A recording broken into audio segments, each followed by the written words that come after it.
welcome to Harris Field on the campus of Princeton High School for today's game between Princeton and Hamilton West here on Channel 8 C-Tech Sports. Teams are getting ready for the opening kickoff. Princeton will be at our near sideline in the home dark jersey, Hamilton in the visiting white. Princeton coming off a 5-5 season last year where they tied for the Valley Division Championship for the 4th year in a row. And Hamilton West looking to turn things around after a disappointing 2-7 season last year under first-year head coach Keith Hartbauer. Hamilton is going to kick off. They'll be going from left and right. Princeton has elected to receive the opening kickoff. They'll be going from right to left as we look at you across the stadium. Temperature in the mid-80s today. Hazy, hot, humid skies. I'm sure there'll be plenty of liquid on the field for both teams. I'm Rich Winskowski for C-Tech Channel 8 Sports, along with my partner Dennis McDonough.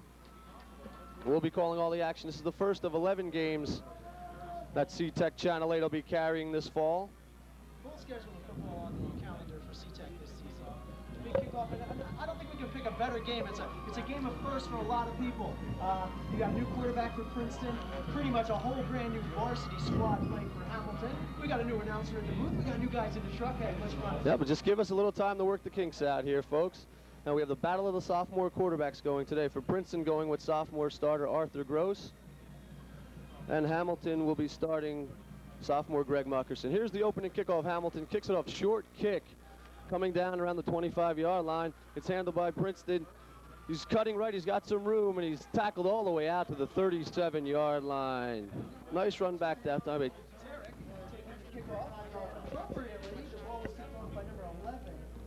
Yeah. Okay, Princeton starting off, as we said, from right to left. They're going to be 1st and 10. They have the ball at their own 36-yard line. And sophomore quarterback Arthur Gross leads them out. They have a play ready. They're ready to go. Justin Henderson split left for Princeton. They're in the I formation. Arthur Gross now checking his signals. He's ready. The first play of the '94 season for these two clubs, ladies and gentlemen. And it's a give up the middle. A nice hole. And the running back is stopped out to the 41-yard line. That was... They're just hoping that Hamilton team can get their feet wet, get a little bit of confidence, not let a broken play bust them real early in the ballgame. So that's going to be the big thing, the confidence build. If they fall behind early, we'll see how they react. But they have a very young team here today, Dennis. Hey. Squad with a lot to prove. Princeton lost a lot of their seniors last year, Brendan and Brandon. Their tailback Marcus Johnson and fullback Ricky Vernon. They were the quote stars of the Princeton team last year. When we see who's going to step. There's a pitch out right that time. Number 15 running right. He's got some room, and he's finally dragged out of bounds all the way at the Hamilton 14-yard line, 41-yard line. McEwen was the starting wingback last year. First down. A good-looking run that time for Princeton as they start out here running the football on their first two plays. They've moved it inside Hamilton territory. He's out at the Hamilton 47-yard line. That'll be a first down for Gross and company. Finally made by number 45, Jason Wolf. That was Brandon McEwen on the run there, folks. And Gross leads them under center again, 1st and 10. Two wide receivers out wide left. I formation again. Let's see what Gross do here. He may attempt his first pass. No, it's a give up the middle to the fullback. And he is stopped for a short gain. The word to be used there for the defense was swarm, and he was swarmed by the Hornets. That's the kind of defense they want to play. They want everybody in, everybody on the ball, and there's exactly what they want. Yes. That was a... Gross will now lead him at a 2nd down play. With little or no gain on that play, so they'll have a 2nd and long from the Hamilton 47-yard line. As Gross leads under center again. I formation again. Princeton likes to feature that. They got the double receiver split out left.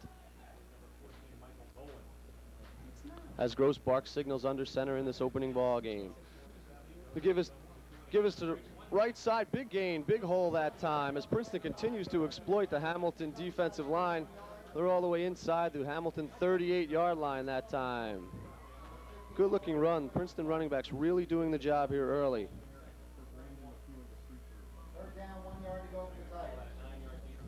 Gain of about 9 on the following play. It's going to leave Arthur Gross 3rd and 1 for Princeton.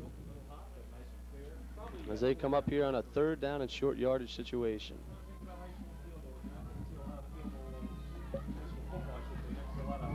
Gross calling signals. If you're just joining us, we have 9:23 left first quarter. No score in our ball game between Princeton and Hamilton West. Gives up the middle. Big hole. He's got one man to beat. Number 15. Oh, just tripped up. Number 15, Brandon McEwen, was one player away from scoring Princeton's first touchdown of the year as he breaks one up the left side for a big, huge gain. And Brandon McEwen just got tripped up inside the Hamilton 20 to the 15-yard line. Tackle made. Nick Lazzari, number 85, saved the touchdown that time for Hamilton as Brandon McEwen exploited another big hole. Princeton offensive line really opening huge gaps in the Hamilton defensive line here on their first series of the ball game. It's 1st and 10, Princeton deep in Hamilton territory here on their opening drive. Gross that time, little mix-up in the backfield.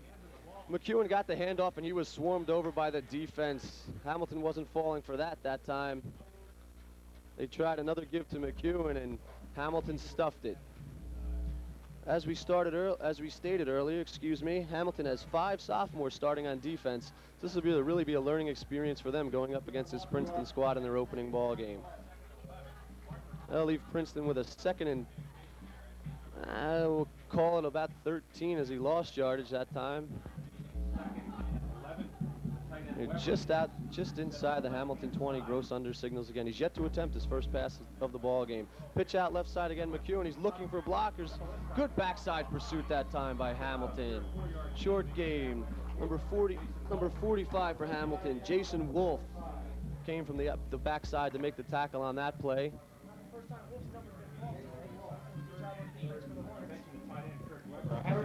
So Princeton's now faced with a 3rd down. They're finding a little rougher going inside the 20 here than they did their first few plays. They're at the Hamilton 14-yard line. We have 7:36 left first quarter. No score in our game. Princeton on their opening drive of the ball game. They've done it all on the ground, yet Arthur Gross has yet to attempt his first pass of the game. Big 3rd down play here. And the fake give, and the give is stopped for no gain. And a loss on the play. As Princeton again tried to run it up the gut that time. To Kenny Graciano, the fullback number 33, he got nothing. The Hamilton defense, the young Hamilton defense, has really stepped it up here after Brandon McEwen broke the big run. Tim Upshur, number 72, with a big defensive play now, and Princeton now faced with a 4th down. And let's see what they're going to do. They're going to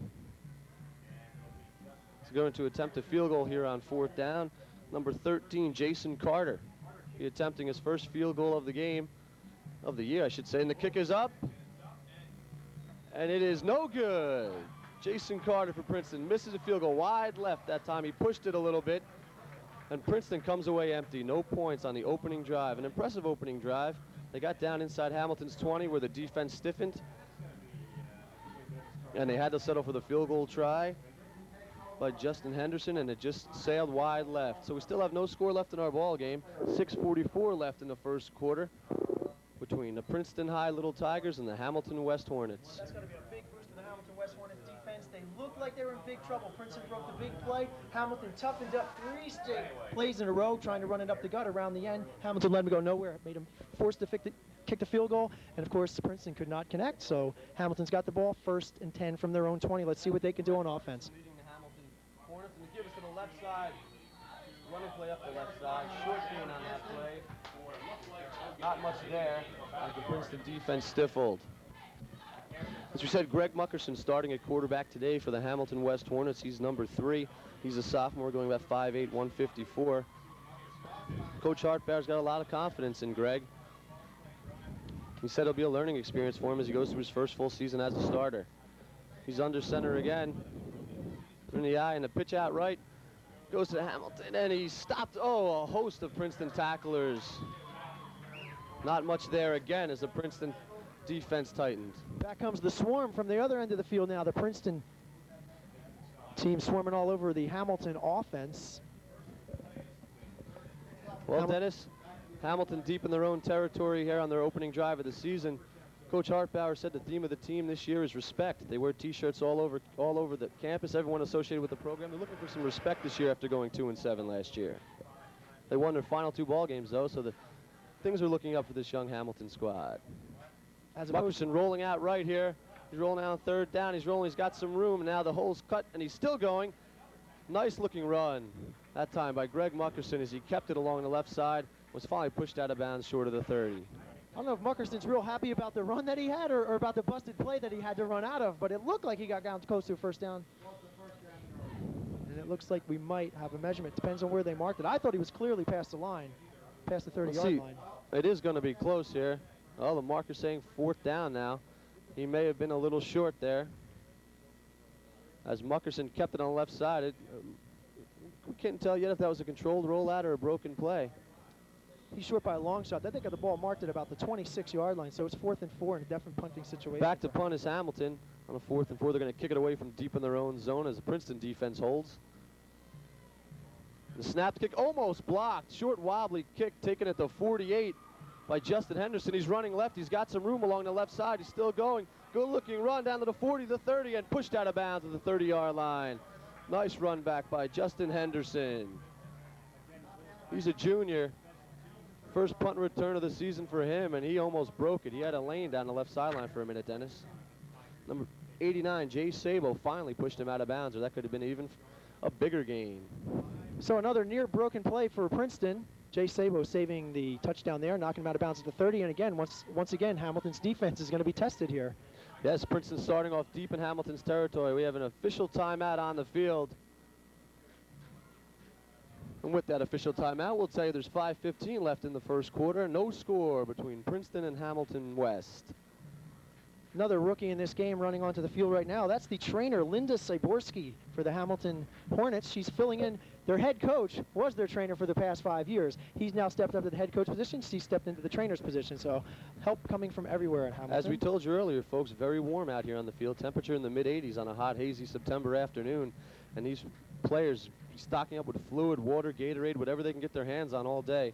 And they're taking advantage of it here. First break in our ball game. The player down on the field is number 10, Sean Hackett. He's still down on the field, an injured Hamilton player. He's being attended to, as Dennis said, by their lovely trainer. Hackett, one of the many sophomores starting. Hackett is starting linebacker, and now he's getting up.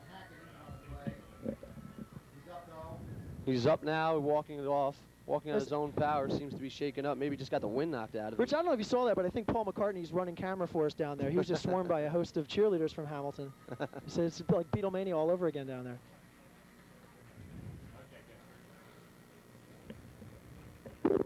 So Princeton, Arthur Gross now starts the second series of the ball game for Princeton. As we told you earlier, deep in the Hamilton zone at the 30-yard line, it'll be 1st and 10. If you're just joining us, Princeton drove down the field on their opening series. Got down all the way to the Hamilton 20 before they were stopped and had to attempt a field goal, which was wide. So we have no score, 5:15 left in our first quarter. Gross under signals power I.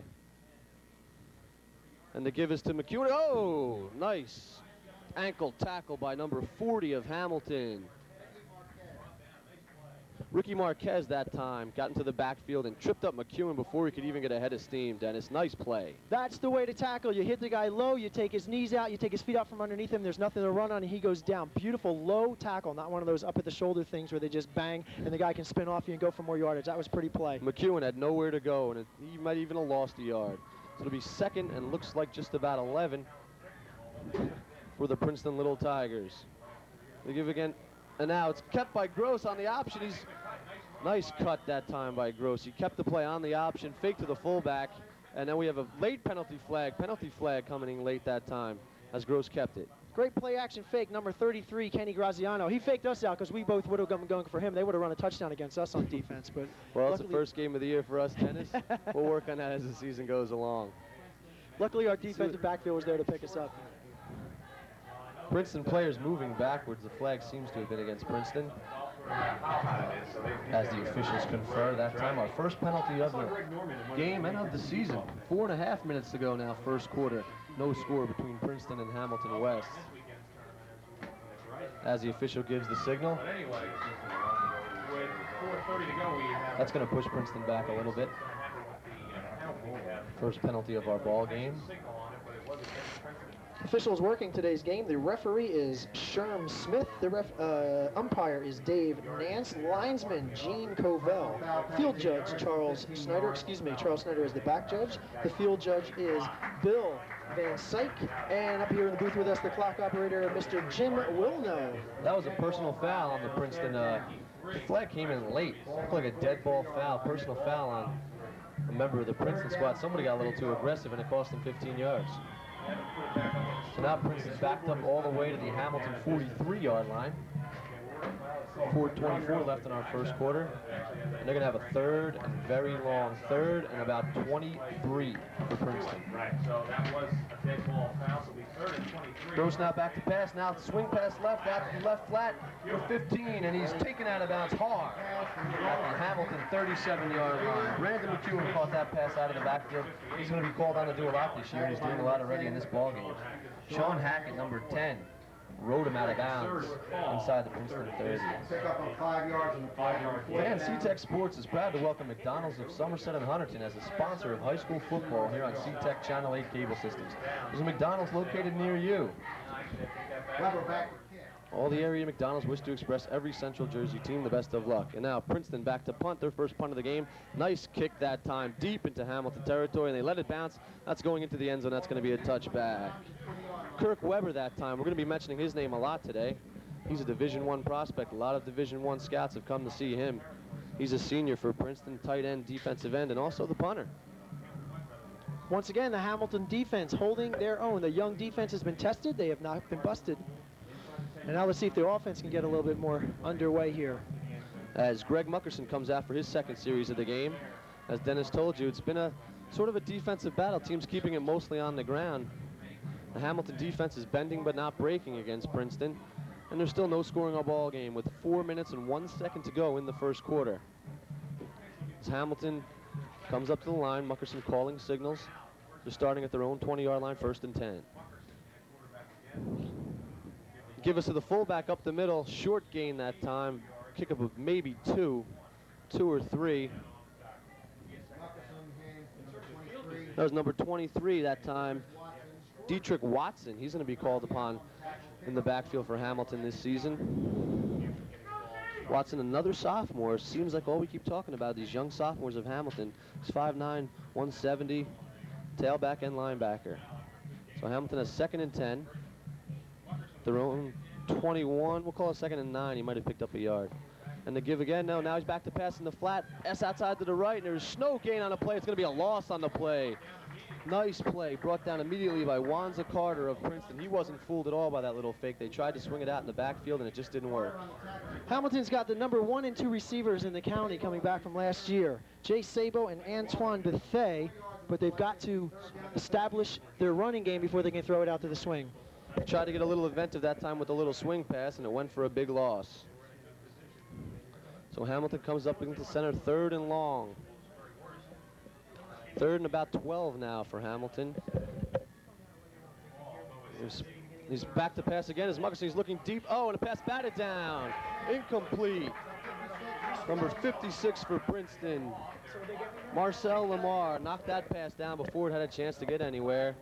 And Hamilton will be faced with a 4th down. Muckerson tried to throw it again, but he couldn't get it over the paw of Marcel Lamar that time, and Hamilton's with a 4th down situation. Another penalty flag. It's going to be another personal foul charge to Princeton as they walk it back up. And that's going to be an automatic 1st down. So Hamilton will gladly take that. Any way you can get it, right, Rich? That's right. The Princeton players getting a little too aggressive here in this first quarter. That's their 2nd personal foul charge to them. 2:42 left first quarter, no score in our game. And that'll be a 1st down for Muckerson and the Hamilton West Hornets. He's under center, he's barking signals. And the give is inside to the fullback that time. He's still going, good leg drive that time. Gained for about 4 yards by Michael Molesky. Michael Molesky, a senior fullback. He also doubles as a linebacker. He goes 5'10", 170. The give was to him inside. He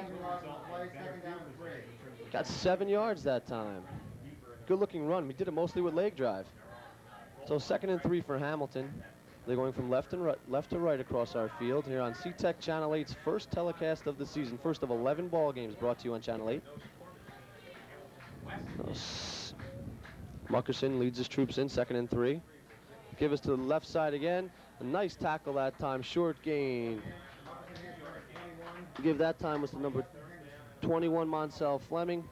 Justin Henderson, number 4, on the tackle for Princeton. We'll be calling his name a lot, Dennis. So far, Dennis, a lot of running, a few passing plays, not much scoring. No, but I think you got two young teams here. They're still trying to just feel themselves out, let alone feel the other team out. So Hamilton, very conservative, runs up the middle, off tackle, off guard. They're still trying to get their feet wet. And look, they're 3rd down, and they've got about 2 yards to go for a first. This could be their first legitimate first down.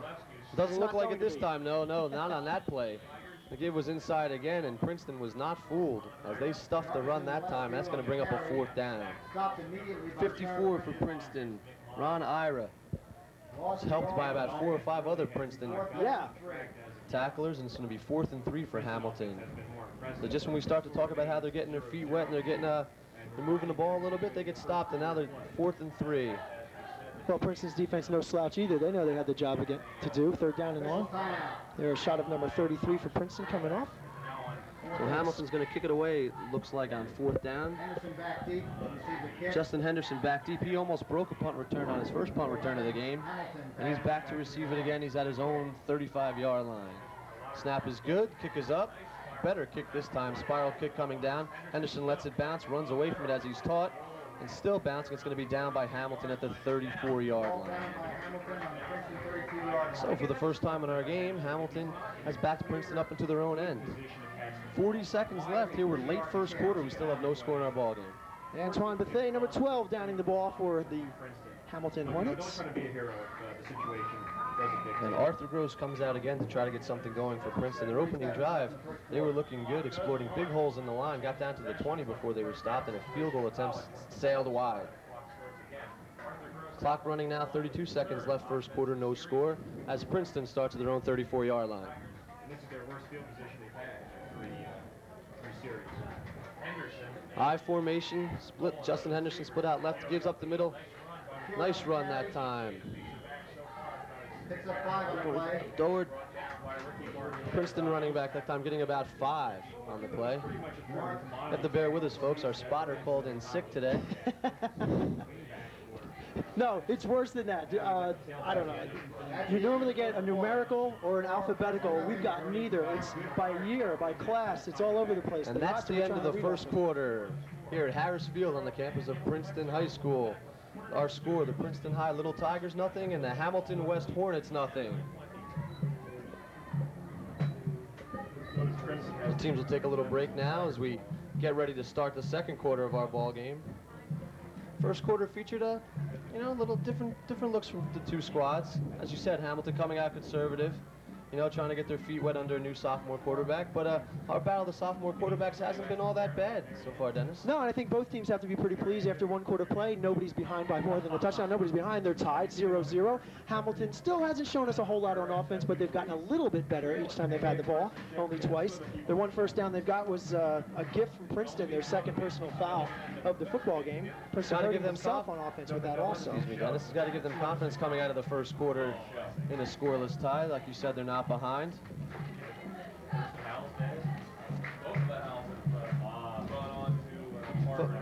Rich, this over. One of the local sponsors of this telecast is L&M and Yosin General Contractors. L&M and Yosin services the entire CTEC cable television viewing area with expert building services including roofing, siding, and window installations of all types and sizes.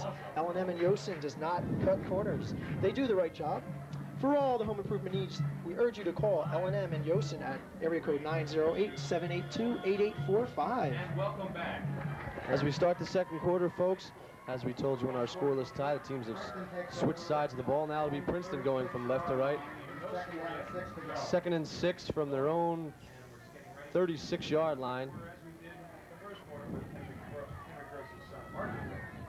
As Arthur Gross calls signals, gives inside again to McEwen, and he is fighting his way for a couple yards before he is gang tackled by the right side of the Hamilton line.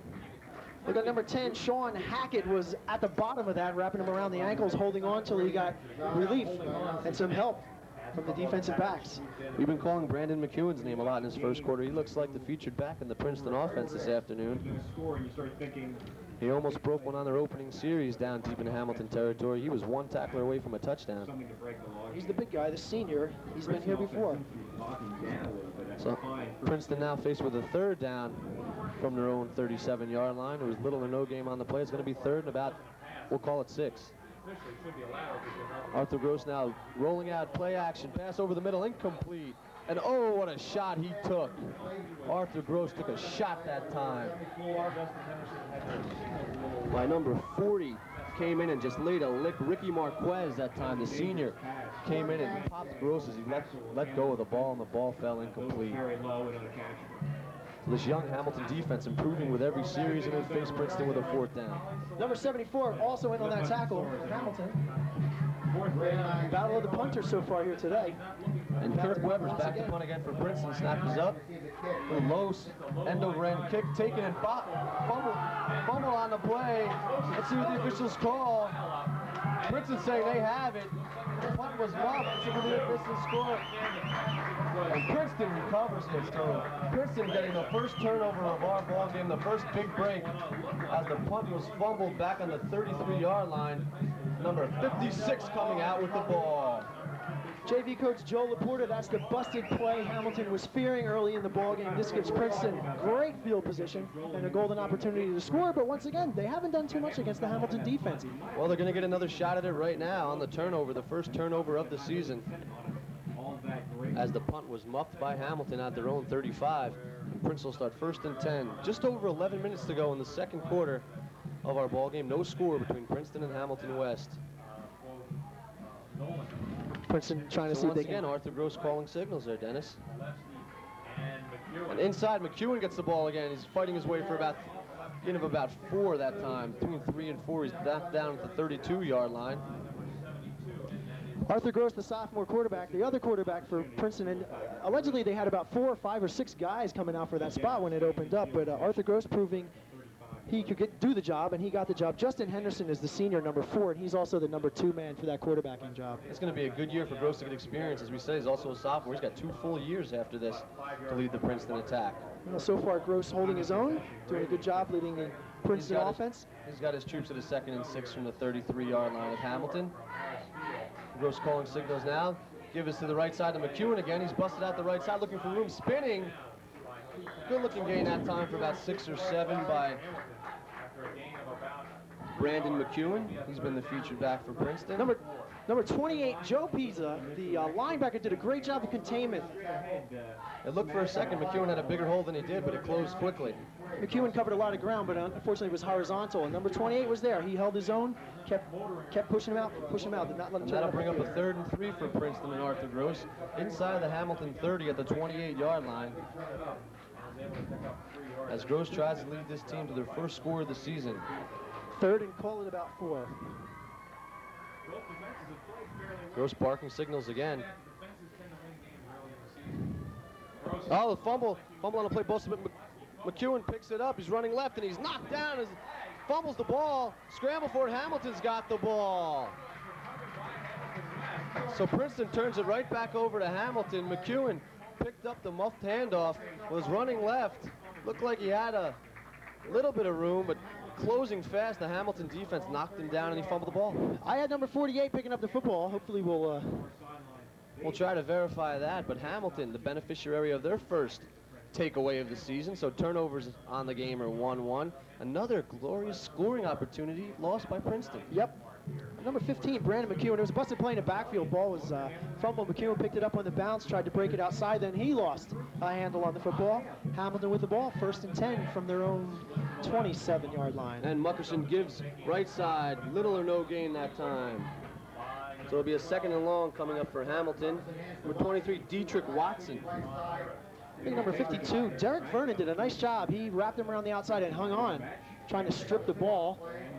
Defensive tactic, trying to pull those arms away from the body, letting that ball snap loose. Didn't work. Anything that works for you. And Dietrich Watson that time, a sophomore, another one of Hamilton's super sophomores. Michael Nolan, number 14, checking in the game for Princeton on defense. 2nd down and a long 8. As Muckerson calls the signals back to throw, swing pass left out in the flat, and another loss on the play. I think we're going to have a flag coming in on the play as Looks like it's going to be a clip on number 74 of Hamilton. You can see he blocked the man right into his own running back. It's a good defensive play that time. The play never had a chance to develop. He tried to swing it out left. Princeton wasn't fooled. And Hamilton's backing up as they are called for a clip. The Hornets called for a clip on that play, as Dennis told you. Yeah, it was a flagrant violation right in front of official number 1 in the wide open field number 2. I mean, if you can see it from the press box, you know the officials on the field are going to make that call. They're the calls the officials love to make. They're the easy ones. Tough. I mean, the guy from Hamilton, I didn't get his number, but he's in a tough position. He knows his man is between the ball carrier and him, and the only angle he had was from behind, but he should have just let him go. Hamilton was going to take a loss anyway. So Hamilton's backed up now at their own 18-yard line. 8:11 clock running in our ballgame. Second quarter, no score between Princeton and Hamilton West. Muckerson gets the troops ready. He's back to throw. He's rolling right. Passes out in the flat. Pass is complete. And he's still on his feet. Number 23 caught the pass that time. Dietrich Watson again. Running, receiving. They tried to swing it out to him on the right that time. Obvious passing yardage play there, so the Princeton defense is hanging back, waiting to see who they swing the ball out to. Watson got about 7 on that play. It'll bring up a third down play for Hamilton. Number 52, Derek Vernon, in on the stop that time. He wasn't fooled by the little swing pass. Clock running 7.5 minutes ago. So Hamilton faced with a third down situation.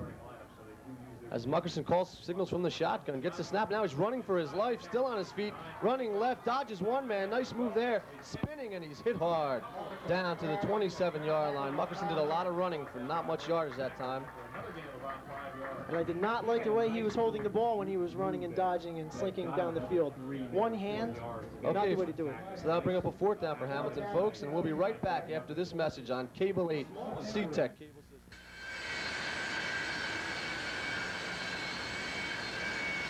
At L&M & Yosen, we don't cut corners. L&M & Yosen has over 25 years of experience as a full-service home improvement company. L&M & Yosen, 908-247-8008.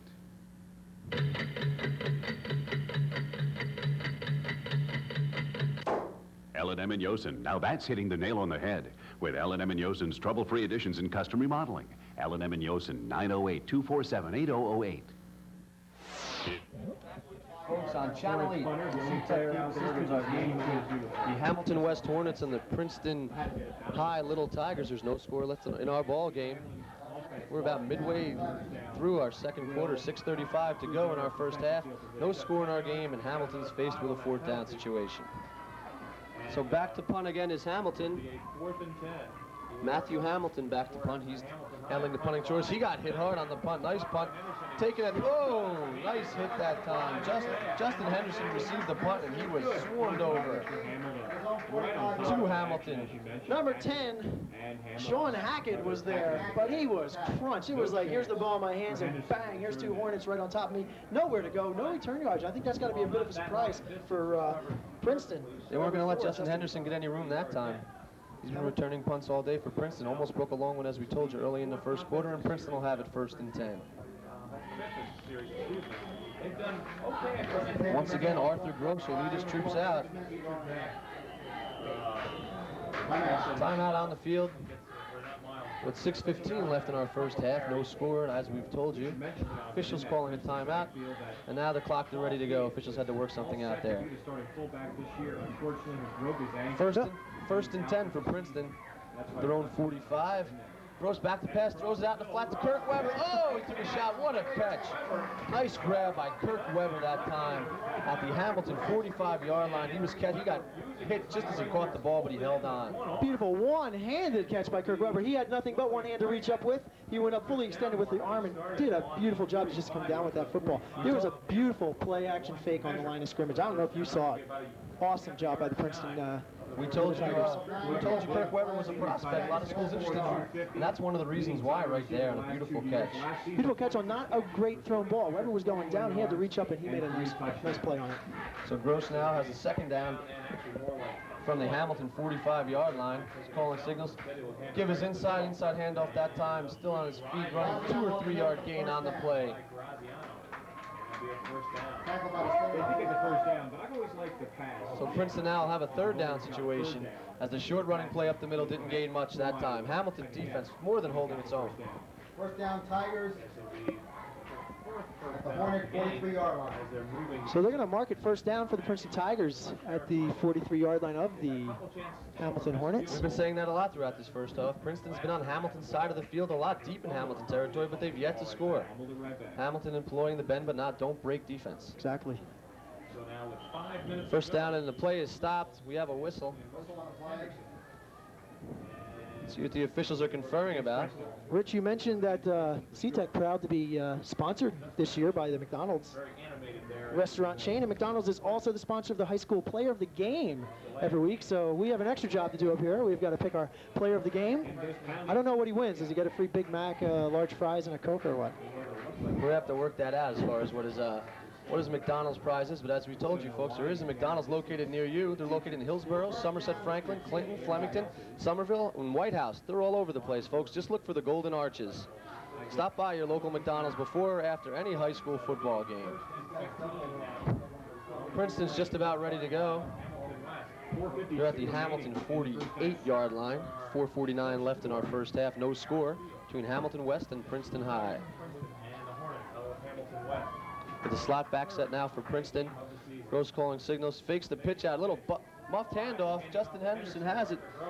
He's still running left, and he's lost another loss on the play. Another mess up on the handoff that time between Gross and Henderson just can't get any running room lately. Once again, the man there, number 10, Sean Hackett for the Hornets. Hamilton defense not fully on.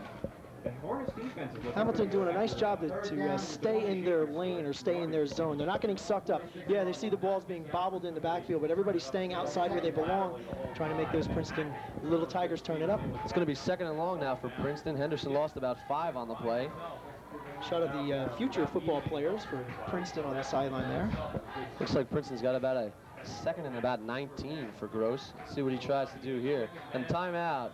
Princeton calls timeout. They didn't like what they were seeing. Brandon McEwen signaled the official for the timeout. No score. So we'll have a break in our action as Princeton didn't like what they saw and they just called timeout. Number 53 with the shaved head checking in again for the Princeton Tigers. That's Kyle Maps. A lot of the Princeton So Tigers folks, on sporting that shaved head look today. with this heat, who can really blame them? There's 3:52 left in the first half. No score between Princeton High Little Tigers and Hamilton West Hornets. And we'll be right back here, folks, on Channel 8 SeaTech.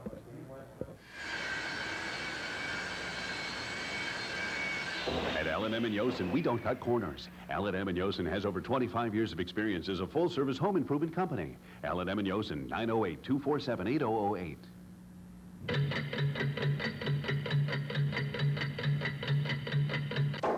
L&M and Yosen, now that's hitting the nail on the head. With L&M and Yosen's trouble-free additions and custom remodeling.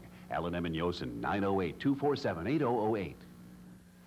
If you have a news story that you'd like us to cover, call the Channel 8 News Hotline anytime at 908-281-3230.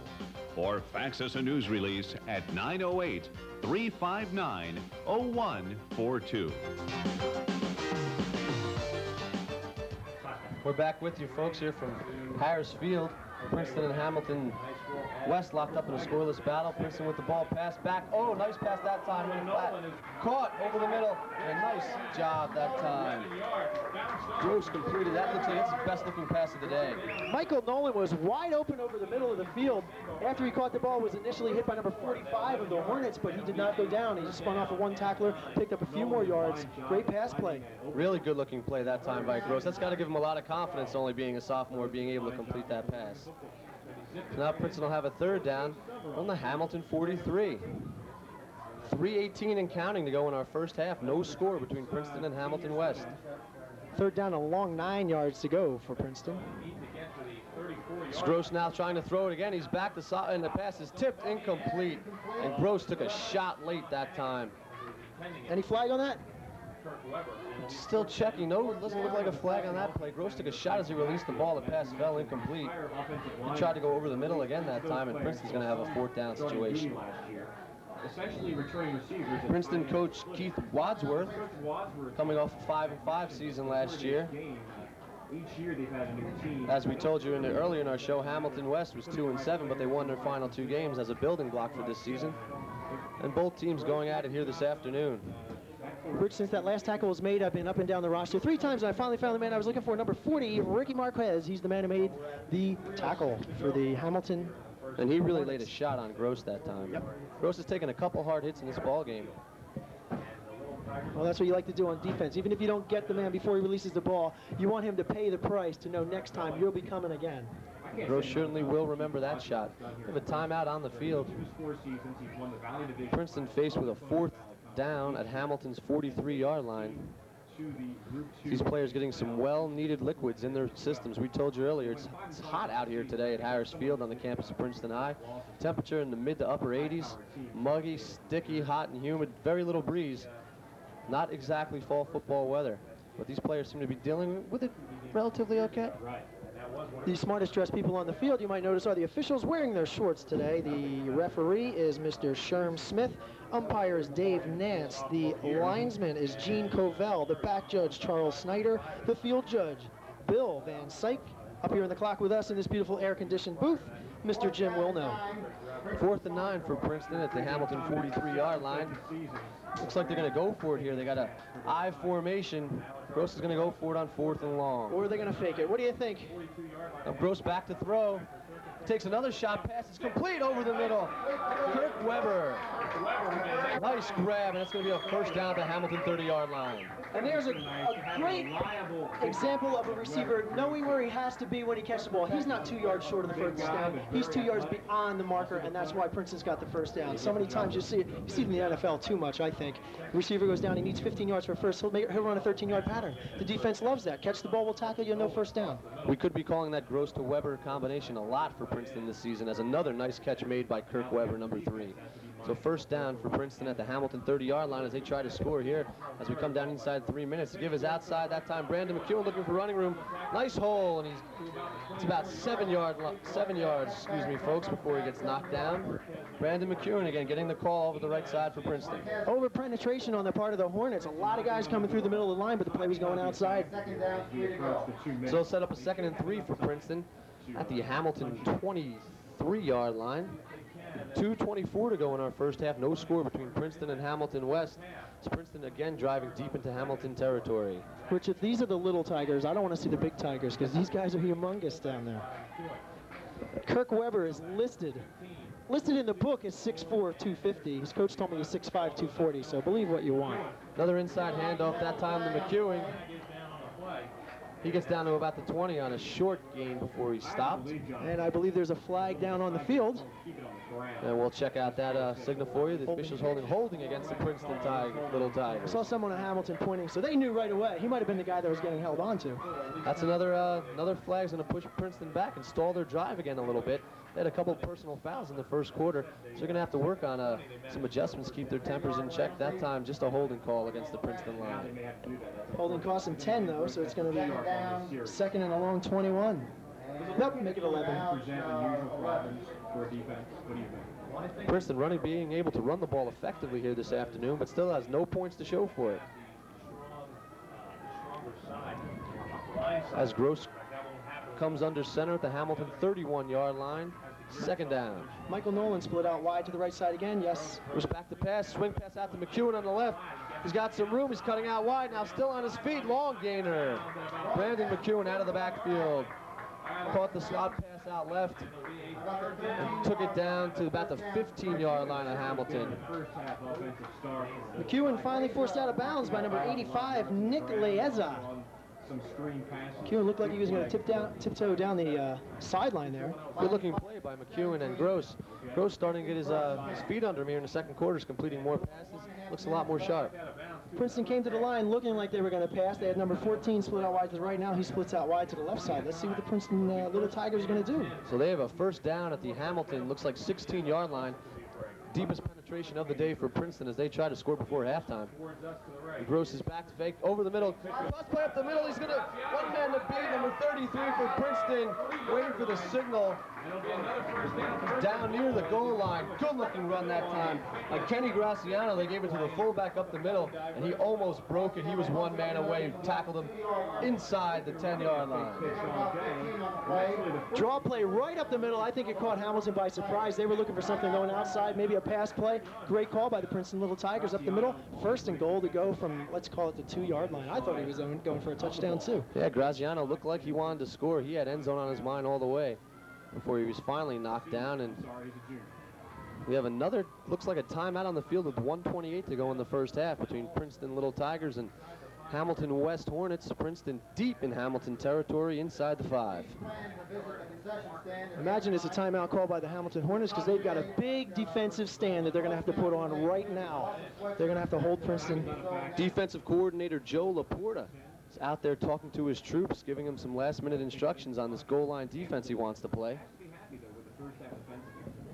He's out there barking orders. This football telecast is locally sponsored by L&M and Yosin General Contractors. We urge you to call them for any home improvement need, large or small. L&M and Yosin is the experienced contractor that always does the job right and never cuts corners. So call them for an estimate on your home improvement. They serve the entire SeaTech cable television viewing area and are an active participant in helping SeaTech bring you this telecast. And as we told you earlier, fans, SeaTech Sports is proud to welcome McDonald's of Somerset and Huntington as a sponsor of high school football on SeaTech Cable Systems. There is a McDonald's located near you because they're located in Hillsborough, Somerset, Clinton, Flemington, Somerville, and White House. All the area McDonald's wish to express every Central Jersey team the best of luck and a winning season. As Princeton comes up to the line of scrimmage, we're going to have a first and goal from the Hamilton 2-yard line. As Gross tries to punch him in here, passes left, McEwen left. Excuse me, folks, that time. Pitch went out to Brandon McEwen on the left side. He was stopped short of the goal line. It's going to be second and goal. They tried to get McEwen loose on the left side, but he was stopped short. Tackle about the 1-yard line. Host of Hornets in on that tackle. I spotted number 89, Jay Sabo. He might have been the late man to just keep him from falling over the line. But at any rate, Hamilton holds the first try. Hamilton trying to hold tough here as we come down on a minute left in the first half. Allowing the defense to As Arthur Gross tries to lead Princeton to its first touchdown of the season here late in the first half through on the goal line against the Hamilton Hornets. Handoff inside that time. He's leg shunning, stopped again. Kenny Graziano that time got the handoff inside, and he couldn't get in. Timeout Princeton as they're faced with a third down. They've taken 2 cracks at it from inside the 5. They haven't been able to get in the end zone. Number 45, Jason Wolf again, the second man there, and the big boy for Hamilton, number 74. So they'll take timeout with 42 seconds left in the first half. No score between Princeton and Hamilton West, but Princeton knocking on the doorstep here as we conclude our first half. See what kind of goal line package, whatever goal line package defensive coordinator Joe Laporta has implemented so far. It's worked so far as this young Hamilton Hornets just haven't allowed that goal line to be crossed yet. There's a shot of the Hamilton cheerleaders. Talking to Joe Laporta before the game, the last time these two teams met was 4 years ago. They tied. They played to a 6-6 tie, and then they shared the conference championship that season, both teams finishing with identical records. And Joe Laporta says he likes to come down here, and there's the reason why. Both teams, their fans are all on the same side of the field, their cheerleaders are all on the same side of the field, and there's nobody behind them on the bench yelling, hey, put my kid in. So Princeton deep again, as we've told you. They're trying to crack it in here as we conclude our first half. 3rd and goal. Arthur Gross barking signals. Yep, up the middle, handoff to McEwen. Princeton thinks he got in. Touchdown, Princeton Little Tigers. and the Tigers would just They finally get in after taking the whole first half. Brandon McEwen that time gives Princeton a 6-0 lead. gets a shot to finish off the drive as he was McEwen only had 2 yards to go on that 3rd and goal, and he got into the end zone. That's Princeton's first touchdown of the season, and they take a 6-0 lead with 37 seconds to go in our first half. I think Hamilton's got to be pretty happy, though. 37 seconds left to play in the first half, and that's finally how long it took Princeton to get in the end zone. Hamilton's been on defense for most of the first half. Jason Carter on to attempt the extra point for Princeton. Justin Henderson, the holders, snap, and the kick is up. And it is good. So Princeton adds the extra point. Jason Carter tacks it on, and Princeton takes a 7-0 lead with 37 seconds left in our first half. Of course, the flip side of that, Princeton's got to be real happy. They kept trying. They would not be denied. They finally put the ball in the end zone. First and goal from the 2. Took them 3 plays to do it, but they got the job done with 37 seconds left. They have a 7-0 lead. Princeton running attack has looked good in this first half. They've been running the ball up and down the field, and that was the first time they actually punched it in the end zone. We'll so see how this young Hamilton team responds now, being down 7-0. It looks like going into the locker room barring a great kickoff return. Hamilton just got to hold on to the football. They fumbled that 1 punt return. Teams traded turnovers back earlier in the second quarter. Jay Sabo back deep to receive the kick for Hamilton, number 89. Also back with Sabo is number 85, Nick Leez. Sabo is a senior. He was second-team All-State last year, and Hamilton's got to look for him for some senior leadership here in the second half. Princeton still going over the signals as Jason Carter gets ready to kick off here. 37 seconds left in our first half. Princeton has just scored to take a 7-0 lead on the Hamilton West Hornets. Be interesting to see how the Hornets play this. If they're going to try to run this one back or just try to down the ball, let the clock run out. Let's go into halftime, regroup. We're only down by a touchdown and an extra point. As Carter kicks it off, good kick deep, low line drive, taken and muffed again by number 85. He's back in the end zone now. And number 85 for Hamilton that time dropped the kick, never got a chance to run it back. Ran to the end zone, and Hamilton will start off at the 20. 3 seconds elapsed, so now we have 34 seconds to go in our first half. And there's that rule that I hate in high school football. If the ball is kicked into the end zone, no matter how it gets there, it's an automatic touchback. The team gets the ball on the 20-yard line. If that rule wasn't in effect, there Hamilton, they tried to field the ball outside the end zone. That ball was fumbled into the end zone. He had to run that out under the old rules. But now, well, you drop a kickoff, you let it roll in the end zone, don't worry, you're going to get the ball on the 20-yard line. I think it takes a lot away from the football game, especially from the special teams, which is where a lot of games are won and lost. So it'll be 1st and 10 for Hamilton at their own 20 with 34 seconds to go in the first half. They try to run it up the middle that time, out to the right side. Tripped up after a short gain, a gain of about, looks like 2 or 3 on the play that time. The clock continues to run. It'll be a 2nd down for Hamilton. Coming up on 20 seconds to go in the first half, and see what Greg Muckerson and the troops try to do here at the end of the first half. They haven't really been on the field that much, the Hamilton offense. The defense has been kept busy by Princeton, finally yielding that last minute of the first half touchdown. Let's see if they get this play off as the clock continues to run. Let's see if they get it off. 1 second. Nope. No, they didn't get it off, and that's the end of the first half. With your score, the Princeton High Little Tigers 7, the Hamilton West Hornets nothing. The two teams will now adjourn to their respective locker rooms and try to figure out some strategy for the second half. Okay, folks, we'll be going to a commercial break right now here on Channel 8. We'll be back with you in just a few minutes.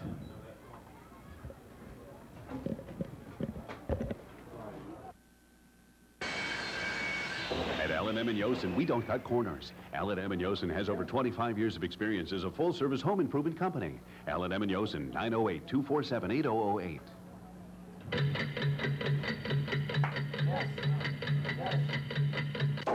L&M & Yosen, now that's hitting the nail on the head. With L&M & Yosen's trouble-free additions and custom remodeling.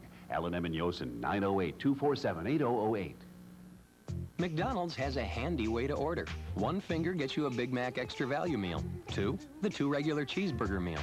3 gets you the quarter pounder with cheese. And 4, the McChicken sandwich extra value meal. All at such great prices, you may not be able to keep your hands off them. What you want is what you get at McDonald's today.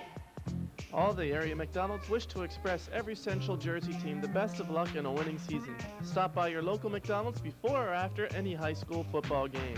Jim Carrey, star of TV's In Living Color and The Mask, in his first hit movie, the action comedy hit Ace Ventura: Pet Detective, this month on pay-per-view. Oh, righty then. He's the man of 1,000 faces.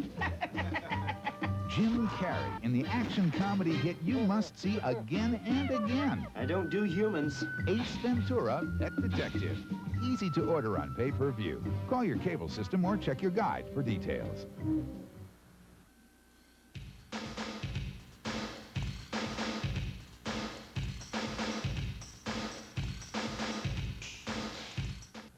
There's no joy in Mudville, but you can still play ball when you enter the Yankee Sweepstakes presented by SeaTech in Madison Square Garden.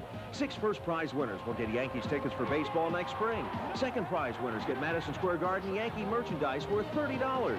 Third prize winners will get free pay-per-view coupons. And as a grand prize winner, you can win twice. First, you'll fly to Boston in time for the peak foliage season. Do walking tours of Boston's historic sites with audio tapes by Cushing Walking Tours. In the evening, dine in style cruising Boston Harbor on the world-class luxury dining yacht, the Odyssey. You'll have VIP passes to 5 of Boston's hottest night spots on famous Lansdowne Street. And spend the night in the executive suite at the Comfort Inn, complete with complimentary brunch and health spa. Then next spring, as the grand prize winners, you can win again with luxury box seats to a Yankees home game. To enter the Yankee Sweepstakes Boston Tea Party, stop by these participating locations or send a postcard to the Boston Tea Party, 279 Ambrose Road, Somerville, New Jersey, 08876. There once was a man named Brown who owned a small business in town. But business was slow. Didn't he know? Cable was the best buy around. A commercial was made, and it played and it played. So now Mr. Brown no longer wears a frown, because he's got the busiest business in town. Cable advertising, the best buy around. Have the busiest business in town. Call a SeaTech advertising specialist today. See these two people? How can we both be in the marriage and I'm miserable and you're content? What? It was Christmas Eve in Connecticut. I took those two people hostage. So was me because I was alone. Shut up! I hijacked. Yeah, I had it. When do you listen? We haven't had sex in quite a while. What are we, girlfriends here? I think the relatives started showing up. The TV's broke. What are we going to do? Celebrate the birth of Christ. Now I hate Christmas. You want to have sex with him? Dennis Leary. The Ref. Rated R. Music Choice has 19 stations of commercial-free music. Music Choice plays over 413,000 CDs every month. Music Choice is non-stop CD quality sound.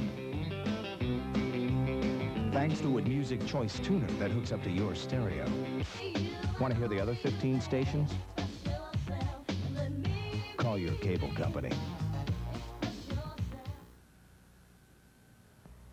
Last season, the Princeton High School Little Tigers tied for the Valley Division Championship of the Colonial Valley Conference for the 4th straight year. Their season ended in disappointment at home as they were eliminated from the state playoffs by Manasquan. With a strong senior class returning, the Little Tigers should improve on last year's 6-4 record. We got some experienced players, but our line probably has the most experience because a lot of them played last year on the line. Our backs is really inexperienced. I mean, we have no idea, even up to today. We don't know who's going to be playing where. It's just a lot of people are fighting, and, you know, for quarterback position and for the fullback and tailback position. Princeton High has 4 scrimmages before their opener against Hamilton. They will be tested this weekend against Trenton and Newark Eastside. One key to their success this season will be the play of Division I prospect Kirk Weber. The 6'5", 250-pound tight end and defensive lineman has come to camp ready to prove himself. And he's been putting out tremendously during practice, which I like to see. I mean, you know, when he was younger, he would only go 90%. This year, he's going 110%, and he wants to be the best. And, you know, he's got the size. I mean, you're looking at somebody 6'5", 255, and playing tight end. He's catching real well, and he's really running hard. I think he's going to have a good season. One ingredient every team needs is work ethic. Since the beginning of August, the Princeton High staff and players have been dedicated to winning. The coaches that we've had have been coaching, you know, with me from the beginning, and, you know, so we've been working hard, trying to fit who, you know, to put where, and it's like a jigsaw puzzle right now. It's a lot of hours to, you know, to work on. The kids, they're working hard. We've been out, you know, since August 1st. It's the first time we've been out that early, and you know, we were getting them in training, you know, running and getting them physically, you know, in shape for double sessions. So we didn't have to, during double sessions, have to get them in shape. They were already in shape, so we're working on plays, and I think we'll be ready. I just think, you know, defensively we're going to be pretty strong this year. I got a lot of confidence in our defense this year, which is going to be different from last year.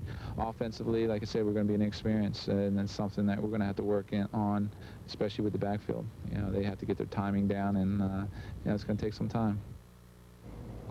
Okay, now in studio with me tonight is head coach Keith Wadsworth of Princeton High School. Coach Keith Wadsworth is in his 5th season of the Little Tigers, and joining us as well as senior Justin Henderson, a quarterback and defensive back on the Little Tigers. Guys, thanks for joining me tonight. Thank you. The season for you guys is just a few days away. You open up with Hamilton High School on Saturday at 1 o'clock at home, so you guys got to be excited. Camp is finally over. The drudgery and the repetition is all gone. Coach, how has the camp gone? As I mentioned in the outset, defense looks solid. Offensively, you really needed this preseason to kind of weed out where you're going to go offensively. Right. We had a lot of question marks in the beginning of the season. And even up to this week, we had a lot of question marks, especially at the quarterback spot. We lost Brendan Brandon last year for graduation, and then we lost our tailback and our fullback, Marcus Johnson and Ricky Vernon. So there was a lot of question marks in who's going to fill those spots. Basically, most of our linemen came back, so you know that was pretty settled. It's important to get the technique and the foot and the timing down right. If not, it doesn't work, especially meshing with the offensive line. So that's taken a while to do, and so I think we're right on track right now. All right, Justin, I don't know if you know this, but every year Coach Wadsworth has been at the helm of the Little Tigers. They made the playoffs every year. You guys, I'm sure, realize the past success the program has had, and you got to kind of rally the troops and say, hey guys, we got to pick it up. We have a reputation upheld. How's the team handled that this year? Well, it started off like it was tough during double sessions, like getting the team to join together as one. But I think especially the last scrimmage we had, the second half, we kind of brought it all together for the end. I think we'll be ready to play on Saturday morning. How about you personally? Ready to go this season? Finally, thank God, camp is over. Ready to hit somebody for real?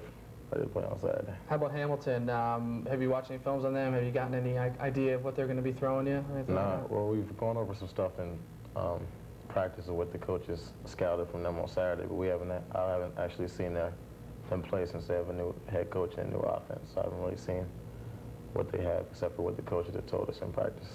How about the offense? How's it come together? It was kind of a question mark coming into the season, but you guys have had a chance to play together, a few scrimmages. How do you feel the offense is going to fare this year? It's looked up and down. We played against Trenton and played well against them. Then we came out against Ewing, and we were lackadaisical, and we didn't play very well.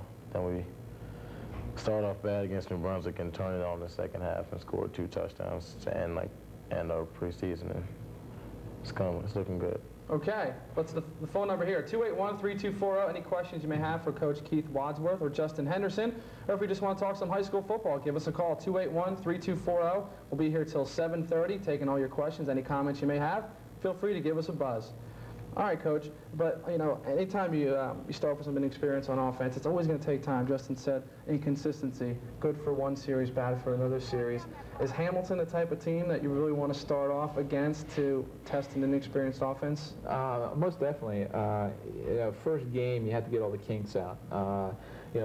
Even the coaches have to get organized, and when you play a team like Notre Dame, you really have to have your act together because they're a good team, and I just would dread to play a good team right off the bat.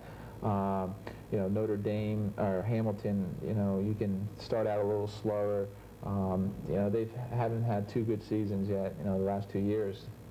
So this year, they want respect, and they're going to come out and play us, and we just can't let down. We've got to put 4 quarters together. We've got to put them all together. And how about the program? You've done a fine job at Princeton High School. What's been the key to making the playoffs every year, and how have you continued to instill in your players, the pride and and the way to carry on a winning program? Well, I think kids like Justin. I mean, they're dedicated to the program. They worked out during the summer, and they have a lot of will. They want to win, and a lot of people will think Princeton. They take us each year for granted, and so now we respect it. It's funny reading the papers and seeing they were talking about one team and they were saying they've got a tough schedule. They got to go against Trenton, Steiner, and Princeton, and when you're noted for one of the 3 powerhouses, it's a little pride too. So, you know, the kids are enjoying it. Okay, Justin, from a defensive standpoint now, that's the strength of the team. A lot of experience back on defense. You're going to be playing defensive back for the Little Tigers this year. A lot of you guys played together last year. Defensively, maybe that's going to be where you guys are going to have to kind of hold you guys in some games this year. Maybe be on the field a little bit longer than the offense and kind of maybe take the brunt until the offense starts to get going. Is the defense up for the challenge?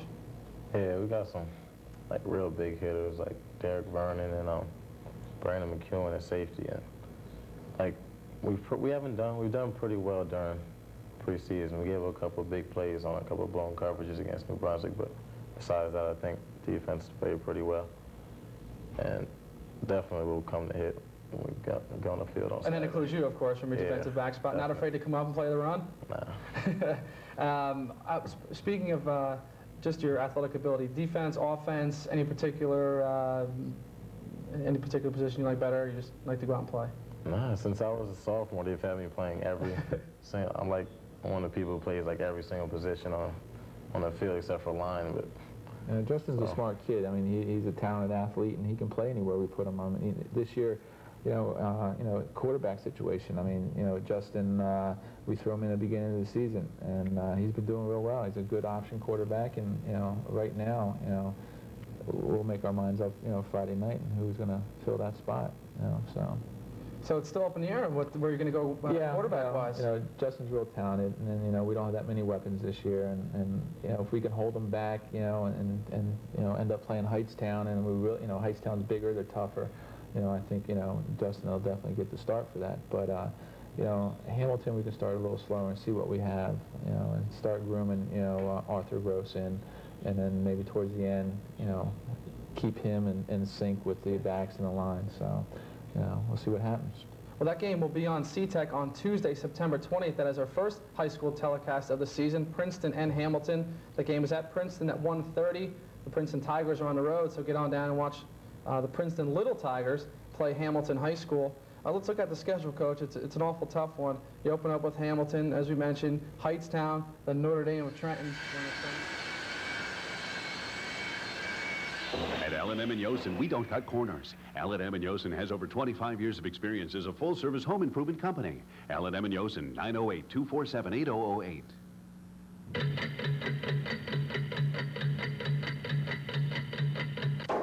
L&M & Yosen, now that's hitting the nail on the head. With L&M & Yosen's trouble-free additions and custom remodeling. L&M & Yosen, 908-247-8008. McDonald's has a handy way to order. 1 finger gets you a Big Mac extra value meal. 2, the 2 regular cheeseburger meal.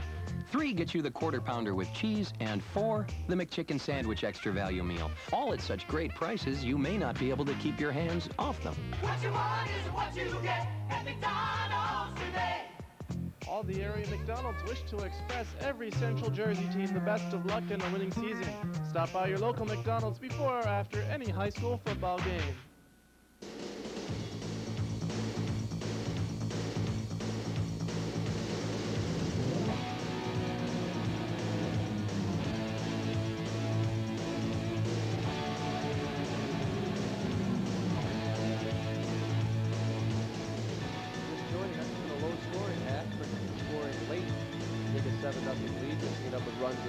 On the final drive, and Hamilton really hasn't been able to get anything going, Dennis. Not offensively, no. Hamilton has had the ball a couple times, no real progress. We don't have any official stats from the first half. We can tell you it's been all Princeton offensively, but I'm very impressed with Hamilton's defense. I think they did a great job to hold Princeton to just 7 points in the first half. Princeton obviously had the ball for a lot more time than Hamilton, and Hamilton finally with a goal line stand chance, first and goal to go from the 2.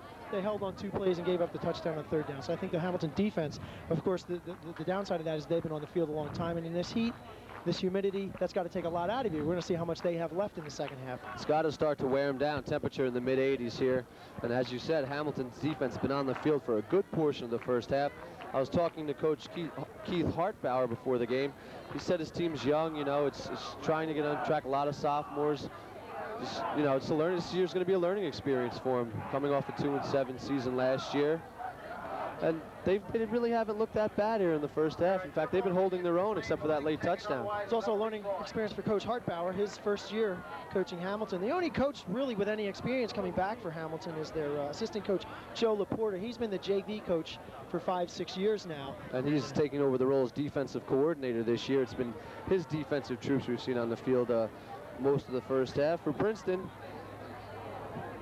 quarterback Arthur Gross got on track in the second quarter, started completing some passes, including a nice couple of throws over the middle to Kirk Weber, who made a couple of very nice, tough catches as he was getting hit over the middle. They mixed it up on the final drive.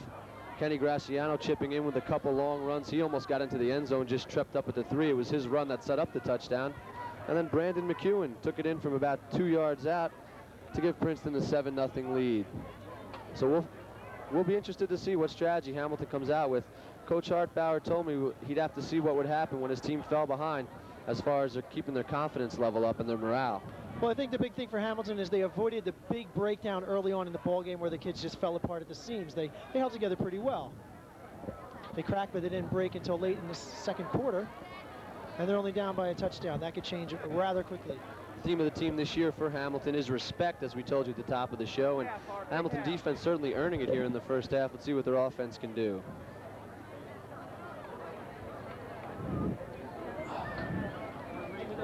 Team's still getting ready now with their warm-ups.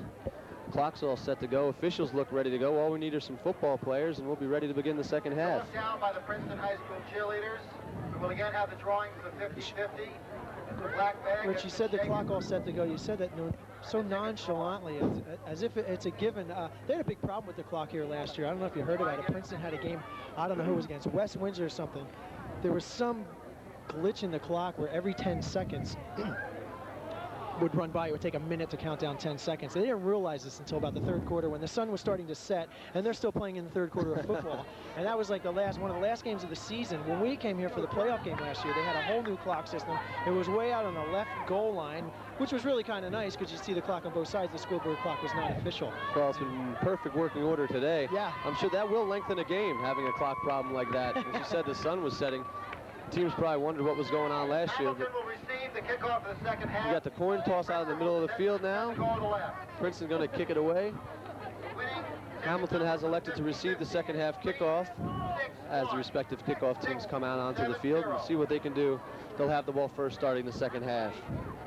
If you're just joining us, our score is the Princeton High Little Tigers 7, the Hamilton Central Hornets nothing. In a low-scoring affair, the season opener for both teams here at Harris Field on the campus of Princeton High School. The winning ticket, please report to the press box. Team getting last-minute instructions now from their respective special teams coaches. As we get set to start the second half here at Princeton High in our battle of the sophomore quarterbacks so far. Arthur Gross for Princeton and Greg Muckerson for Hamilton Central. Both sophomores, both starting here this afternoon in their varsity debuts. So we'll see what the second half has to offer. This team should be rested now, get some more liquids into them. As we told you earlier, it's a hot, humid day here at Princeton High. Sticky, very little breeze, temperature in about the mid to upper 80s on this mid-September afternoon. Those of you high school football fans tuning in today, you've got Princeton Hamilton today. Next week we'll cover Hunterdon Central versus Hillsborough. That'll be the season opener for Hillsborough and their new head coach Rick Mance. Later on we go Franklin Hillsborough, Franklin North Hunterdon Hillsborough, North Hunterdon Central, Somerville versus North Hunterdon. So this is a preview of some of the games you've got coming up. High school football on CTEC Cable 8 Sports. Back deep for Hamilton to receive Jay Sabo. We told you about him. He was second team All-State last year at the wideout position. He really hasn't had a chance to do much in this first half. He's back to receive the kick. He's a senior. He's about 5'10", 165. They're going to look for some senior leadership out of him as we get ready to start the second half. Jason Carter has his hand in the air. Here's the kickoff starting our second half of play. Low wobbly kick, low line drive. They're going to let it bounce about the 15. Finally picked up. Sabo running left. He's got some room. He's running for the sidelines. Breaks the 30, the 40. He's still on his feet and finally stepped out of bounds. at about his own 40-yard line. Nice return. We were just talking about him, and he broke the run back. I think they're going to call him out of bounds at about the 34-yard line. Official right there on the sideline called him stepping out. So Sabo thought he had another 10, maybe 15 yards before he stepped out, but they're going to call him at 34. Still a good run back for Sabo off the left side. Jay Sabo really making us look good there. We were just talking about him, and he picked up the kick and returned it all the way to his own 34-yard line. I saw you playing with the Magic 8 Ball at halftime. So Hamilton will start 1st and 10 from their own 34 as we begin our third quarter, just underway. Princeton 7, Hamilton Central nothing. Hamilton West, excuse me. They'll have it 1st and 10 from the 34. Greg Muckerson under center. Giuseppe's back to throw on the opening play, looking for a receiver, has nobody, almost sacked, now dishes it off to number 12 just before he got hit. Muckerson released the ball. Antoine Bethea at that time taking the short little shovel-type pass and losing yardage, losing about 5 on the play. So they'll bring up 2nd and long for Hamilton, as that play never got a chance to get moving. Muckerson faded back and then tried a little shovel pass. And the Princeton defense was not fooled. They'll have it 2nd and 15, Will Hamilton. First minute of play, third quarter in our ball game. Muckerson again calling signals. Sabo out left. Muckerson back, now throws it out in the right flat. Pass is caught and dropped immediately. Immediately buried on the play. And there's a bunch of fired up Princeton players. Derek Vernon that time read the screen pass and came in and made the hit. It's going to be 3rd and long for Hamilton, as Muckerson tried another short screen pass out in the flat, which didn't work. And they'll be faced with a 3rd and long. Brings them back up to center. 3rd and long. They're at their own 27-yard line. Now out of the shotgun, Muckerson on 3rd, looking to throw. He throws it downfield deep and incomplete. And oh, Sabo took a shot. He was dumped. Pass sailed high. Muckerson's pass, that is, sailed high over Sabo's head, and he took a shot. He was upended on the play.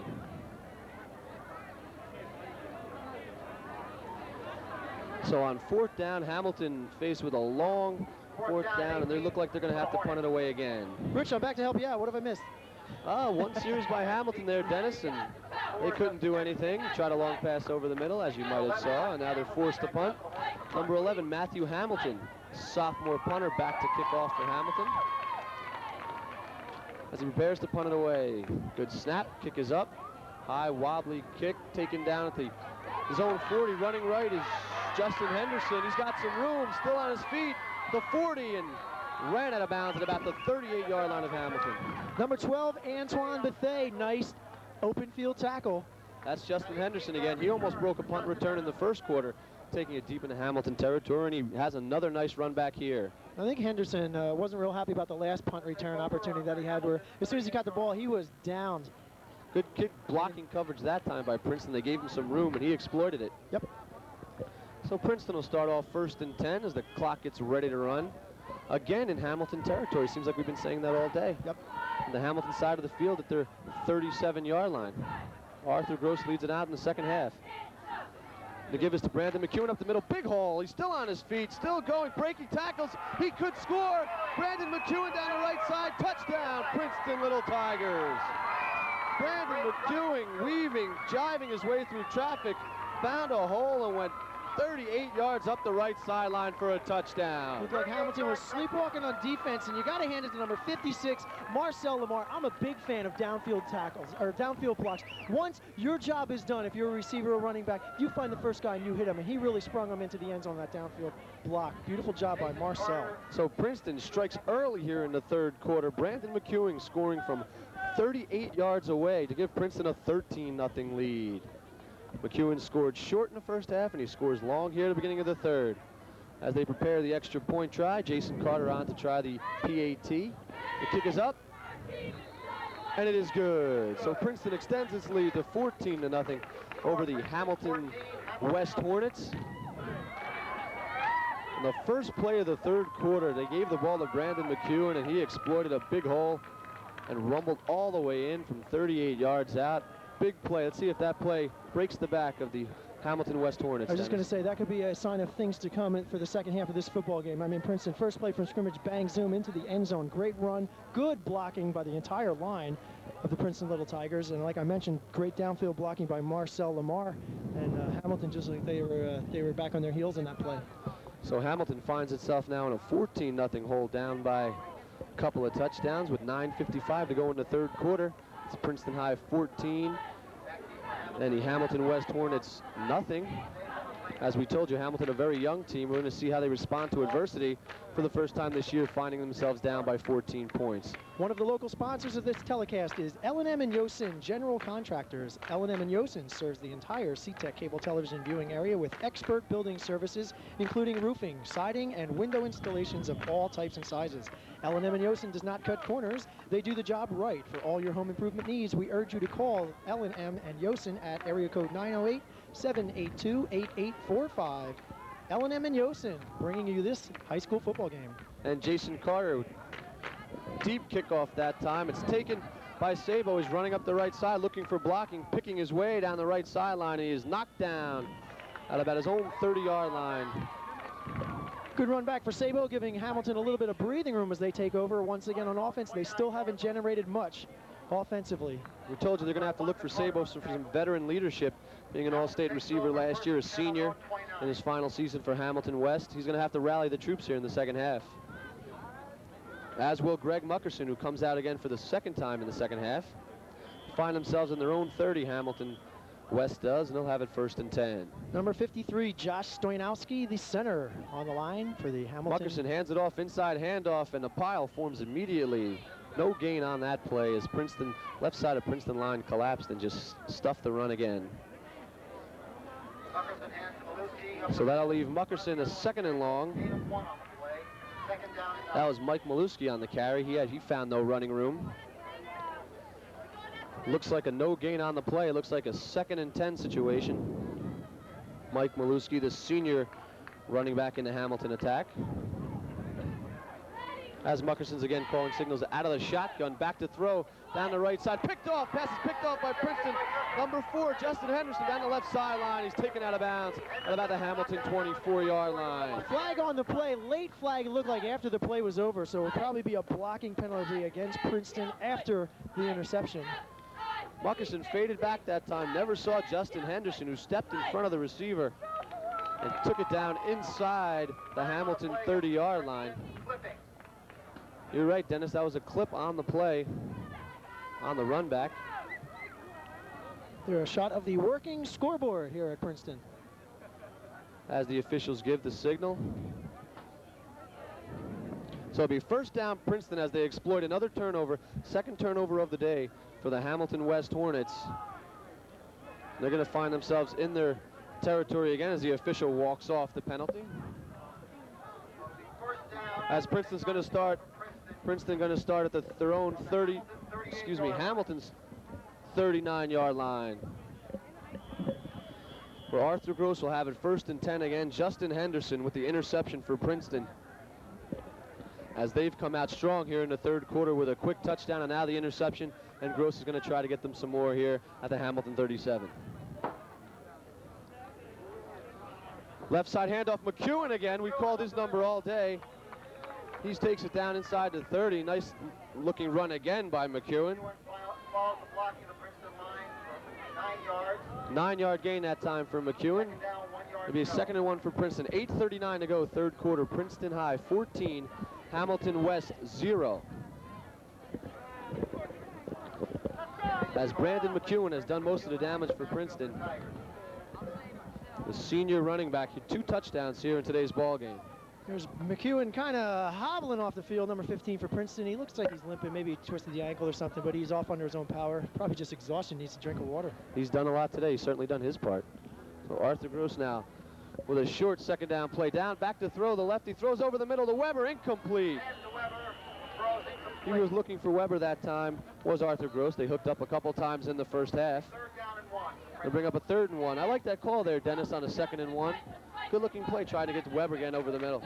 And the ball was to him. It was hit him in a bad place. They say the hands. Weber had it, but he was hit immediately. Looked like on defense, number 85, Nick Lieza. As soon as the ball hit the receiver, he hit the receiver and popped the ball loose. So good defensive play and tough play. In all fairness to Weber, he made a couple tough catches in the first half. So let's see what Gross does here. 3rd and 1 from the Hamilton 30. In motion, Justin Henderson. Pitch out right again. He got a lot of running room again. Number 13, he's looking for the end zone. One man to beat, and he's out of bounds. No signal yet. It's down to the 1 yard line. Sabo on the tackle. Sabo finally knocked him out of the ball carrier, out of bounds inside the 5. Another good-looking run on a huge hole, again inflicted by Princeton. I guess the stitching in the collars of the Princeton jerseys is real good because Sabo just grabbed the back of that jersey and yanked him out of bounds. Timeout, Hamilton. And Hamilton takes a timeout. They have to regroup here as they've been a little bit blitzed here early in the 3rd quarter. Quick touchdown by Princeton, the interception, and here they're knocking on the doorstep again. Touchdown saving tackle by Sabo deep downfield. It looked like he was going to go, and Sabo just did a great job. Just reached out full extended, grabbed the back of his jersey, and pulled him out of bounds, spun him out of bounds. That was number 13, Jason Carter. Jason Carter breaking a nice run that time. Almost got in. He smelled end zone, but Sabo saved the touchdown, the senior. And of course, you got to hand it to that Princeton front line. They're doing the job. They're getting the blocks down, giving those running backs all that running room. Well, as we said, Hamilton's defense has been on the field for a good portion of this game, and they look like they're starting to wear down in the mid-September heat here as they've called timeout. Joe Laporta out again talking to his defensive troops, the defensive coordinator.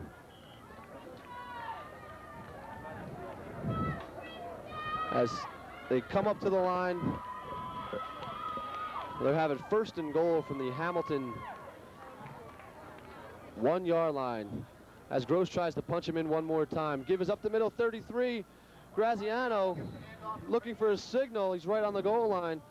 He did not get in. The officials, no signal from the officials. They tried to hit the fullback that time, but he was stopped by the middle of the Hamilton line. Funny, from this angle, all you see was the big pile over the middle of the field, and Graziano's legs in the back just keep churning, keep churning, keep churning. He was trying to run over people. Nowhere to go. Okay, they're right back again. Gross has him under center again. It's a 2nd and goal. This time they try the same play up the middle, and he's a shadow, and a fumble picked up by number 9, picked up by Gross, and he's in the end zone for a touchdown. Once again, the Hamilton goal line defense held, but it looked like the ball squirted loose, and just number 9. Talk about all the breaks going right for Princeton here in the 3rd quarter. Gross picked up the loose ball and just went the 2 yards into the end zone, just like that. So Princeton has come out hard here in the 3rd quarter with their 2nd touchdown of the quarter, as they now have a 20-0 lead on the Hamilton West Hornets. There's a shot of the Princeton head coach. He's got to like what he's seeing here. That's Keith Wadsworth. His team finds his team up 20-0 here in the 3rd quarter as Jason Carter's on to attempt the extra point. Kick is up, and it is good. 3 for 3 in extra point tries for Jason Carter, as Princeton takes a 21-0 lead here with 7:26 to go in the 3rd quarter. Folks, SeaTech Sports is proud to welcome McDonald's of Somerset and Hunterdon as a sponsor of high school football on SeaTech Cable Systems. There's a McDonald's located near you, whether you're in Hillsborough, Flemington, Somerville, Clinton, White House, wherever you are on the Central Jersey Avenue. McDonald's is there. All the area McDonald's wish to express every Central Jersey team the best of luck and a winning season. So stop by your local McDonald's before or after any high school football game. Back here on Channel 8, SeaTech Cable Systems, Rich Winskowski with Dennis McDonough. And Dennis, Princeton's put 2 quick scores on the board here in the 3rd quarter, and they find themselves ahead 21-0. And this is exactly, I think, what Hamilton was seeing in their worst nightmares coming into this football game. Princeton taking it right to them, running up the score. This is pretty much what I anticipated coming into this football game. You know, hearing, oh, Princeton, Hamilton have a good year last year, and you're hoping for a little better showing with Hamilton, that sophomore crew they've got bringing up. This is, again, just an experience game for these guys. They'll play together today. Princeton is obviously one of the tougher teams in the conference. Well, Princeton exploiting the turnover. Justin Henderson with the interception that led to that touchdown. And they're up 21-0 as they prepare to kick it away again to the Hamilton West Hornets. I guess the second team for Princeton's real happy. Now, hey, I get to see a little playing time now in the 21-zip. If it keeps like this, they'll get in the 4th quarter, that's for sure. Kick again, and it's bobbled again. Running left with the ball, number 80, is that 85, excuse me, and he's swarmed over by a host of Princeton tacklers. Good coverage on the kickoff that time. Number 85 for Hamilton bobbled the kick before he could get going, and he really had nowhere to go. Nick Lieza that time on the return, and Hamilton will find itself again deep in their own territory. 1st and 10 for the young quarterback Greg Muckerson. I don't know if it was Lieza, but I was down watching Hamilton before the game practicing their punt returns and their kick returns. I don't understand these guys wearing batting gloves in 85-degree weather. I mean, it's not like they have a bat in their hands. I can understand that when the weather's cold and need a little bit of a grip, but those gloves obviously not helping him on that punt return or kickoff return. As Muckerson goes under the shotgun at 1st and 10, the officials stop the play. Timeout on the field with 7 minutes to go.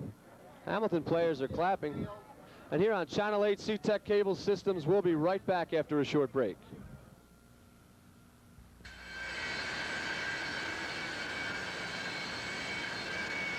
At L&M & Yosen, we don't cut corners. L&M & Yosen has over 25 years of experience as a full-service home improvement company. L&M & Yosen, 908-247-8008.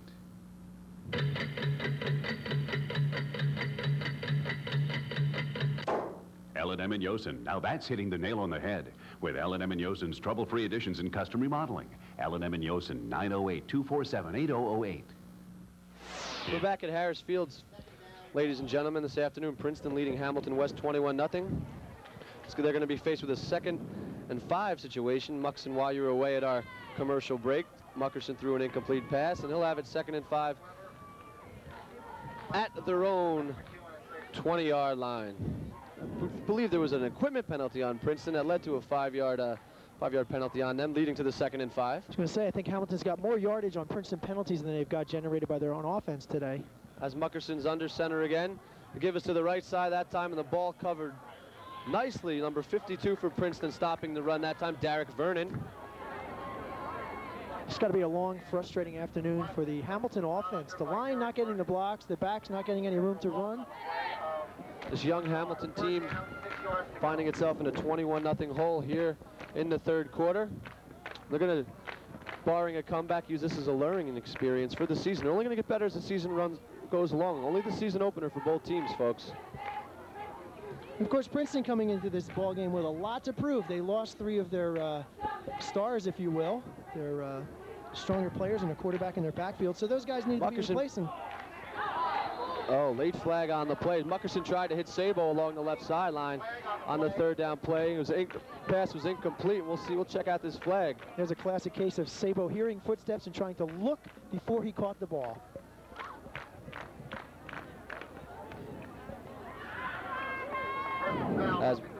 And they're going to get a roughing the passer call against Princeton. That's going to help out Hamilton. They hit Muckerson after he threw the ball. You got to be careful about that as the official walks this one off. Big break for Hamilton here, and they could sure use it. That's going to be 15. 1st down. And they're going to have an automatic 1st and 10 at their own 35-yard line. Now I can almost guarantee that Hamilton has more yardage on Princeton penalties than they've generated on themselves. See if they can take advantage of it, get something going here. We'll see what Muckerson wants to do here on the 1st and 10. On their own 35-yard line. Muckerson again out of the shotgun. They've been featuring that this afternoon a little bit. And Muckerson did get off a good pass. Sabo had an opportunity to catch the ball, but he just turned to look to see where he was going to go before he caught the ball and ended up dropping. Up goes the Muckerson inside handoff, running hard for Hamilton. For 21, Monzel Fleming with a nice run up to about the 40-yard line. We have a Princeton player down on the ground. And have an official's timeout as they get that sorted out. There's a player in obvious pain down on the field. That gets up in the hands and knees. It looks like number 12 for Princeton, Wanza Carter. Junior linebacker slash tight end. Shaking up on the play. He's up though. He's running off under his own power. Seems to be okay. Looks like Wanza just caught an elbow in the stomach or something. A little wind knocked out, maybe. Muckerson a little changed it up a little bit that time out of the shotgun. The inside handoff went to the back, Monzel Fleming, who couldn't get much yardage at all. And they're faced with a 2nd down situation. 2nd and about 5, so Monzel got a little more than I gave him credit for. I was just going to say, I think Hamilton's real happy with 5 yards out of clip on a run. They'll take that every play. Who wouldn't? Muckerson now under the conventional set. 2nd and 5, throw it out in the flat to number 12. It's covered nicely immediately by the Princeton defenders. Very short gain on the play as Muckerson tried to get it out to Antoine Bethea that time in the left flat, and he was covered immediately by a couple of Princeton defenders after a short gain of about 2. And there'll be a third and a long 3, we'll call it 4 situation. For 55 that time in on the hit for Princeton. Kevin Kazmarak making the nice play. So Hamilton going to the air, those little short passes. Muckerson featuring his throwing arm here in the third quarter, try to get his team going. Get a 3rd and 4 from their own 41. He's back to throw again. He's scrambling. He's out of the pocket. He's getting chased, and he's sacked. Cut down. Muckerson cut down on the 3rd down play, losing a couple yardage, and again, Hamilton's going to have a 4th down situation. Again, Hamilton's got the quarterback. Muckerson's got the arm to get it to those 2 receivers. They just need the line to give him enough time to set up and enough time for the receivers to get open. That's not happening here. Muckerson has featured a strong arm.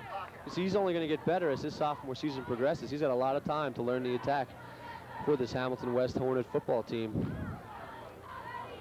In fact, they're going to have to punt it away again on 4th down. Hamilton is. As again, they are stopped, and Matthew Hamilton, sophomore punter, back again to kick. Away for Hamilton Hornets. Good snap. Kick is up, almost blocked. He gets it away. Wobbling right side, takes a Hamilton bounce, still going. Oh, good bounce all the way down to the 19-yard line. Oh, that's going to go in the books as a nice-looking punt. About 20-25 yards of it was bounce. Matthew Hamilton is doing a great job just to get his punts off today because he's under a lot of pressure. Princeton's coming in. They're trying to block, and he's gotten every kickoff so far today. And there's a beautiful roll for you. So Princeton's going to start all the way back on their own 20-yard line. They haven't been on their side of the field too often today, but they find themselves here in this situation right now as we have 4:36 to go in the third quarter. Princeton High 21, Hamilton West 0. Matthew Hamilton's father, one of the coaches at Trenton State College here in New Jersey. So, gee, I wonder if he'll be going to Trenton State. Think so? He's certainly got the inside track. They do. They certainly have the inside track on As Gross runs out again. We better be quiet. We're not going to Trenton in any recruiting violations. Yes, be careful there, Dennis. If you're just joining us, folks, we're at Harris Field here on the campus of Princeton High School, where the home fans are treated to a 21-0 lead on the Hamilton West Hornets, the season opener for both clubs. We've got a clipping call going against Princeton. You know what? Hamilton's going to get the football back, or they're going to punt it over? We're waiting for the official's call on this. Ball is on the Princeton And Muckerson's back on the field, so they're taking advantage of a Princeton penalty, and they're going to have it 1st down from the Princeton 45-yard line. So a mistake by Princeton, and they retain possession, Hamilton. Let's see what Muckerson can do. They're on the Princeton side of the field for the first time all day. And again, a gift from the Princeton Tigers. It was a loose ball foul. Clipping was an incomplete pass.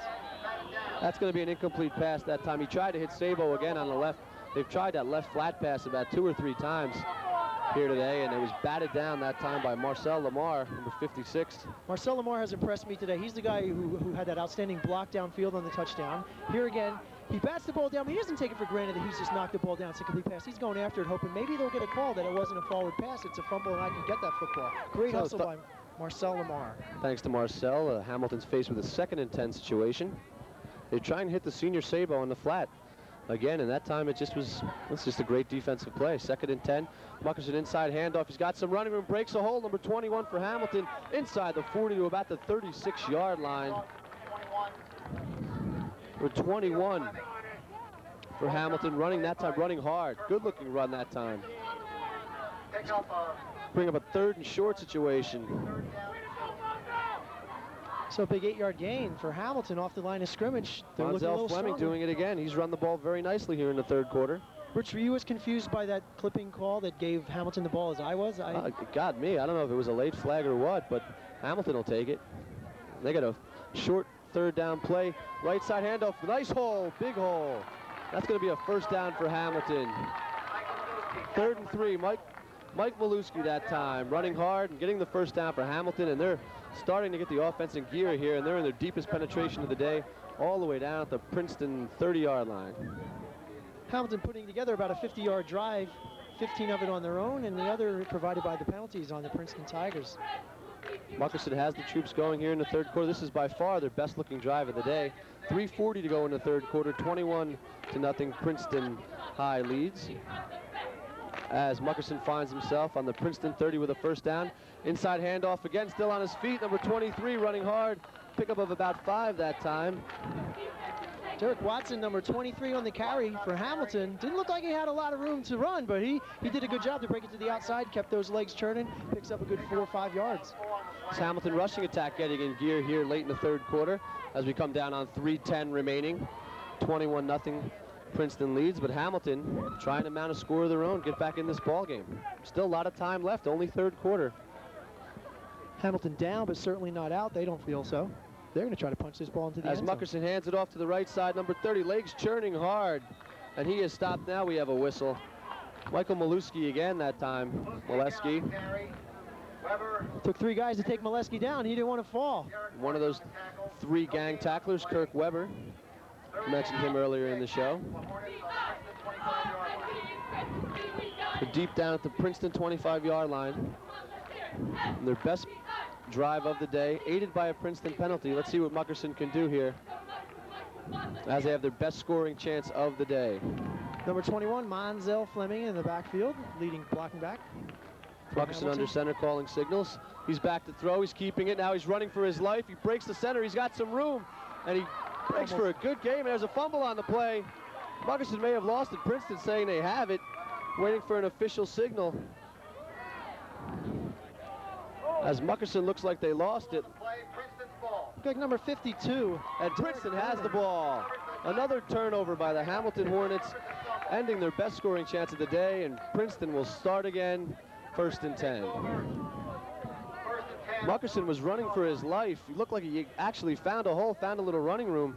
Then he got hit, lost the ball, and Princeton pounced on it, and another turnover here for the Hamilton Hornets. And like you mentioned, Hamilton's best opportunity of the day, finally getting the ball down in Princeton territory inside the 20 where he lost the football. It's got to give the Hamilton some confidence, though, saying, hey, you know, we can drive on these guys. That was our best drive of the day. We got the whole 4th quarter and 2 minutes here of the 3rd to get something going. So, hey, let's just keep our chins up. Let's just play some defense yet again. 1:53 to go in the 3rd quarter. Princeton High 21, Hamilton West nothing. If you're just joining us, Princeton broke open a close game that was 7-0 at the half with 2 quick 3rd quarter touchdowns. And they had now lead it 21-0.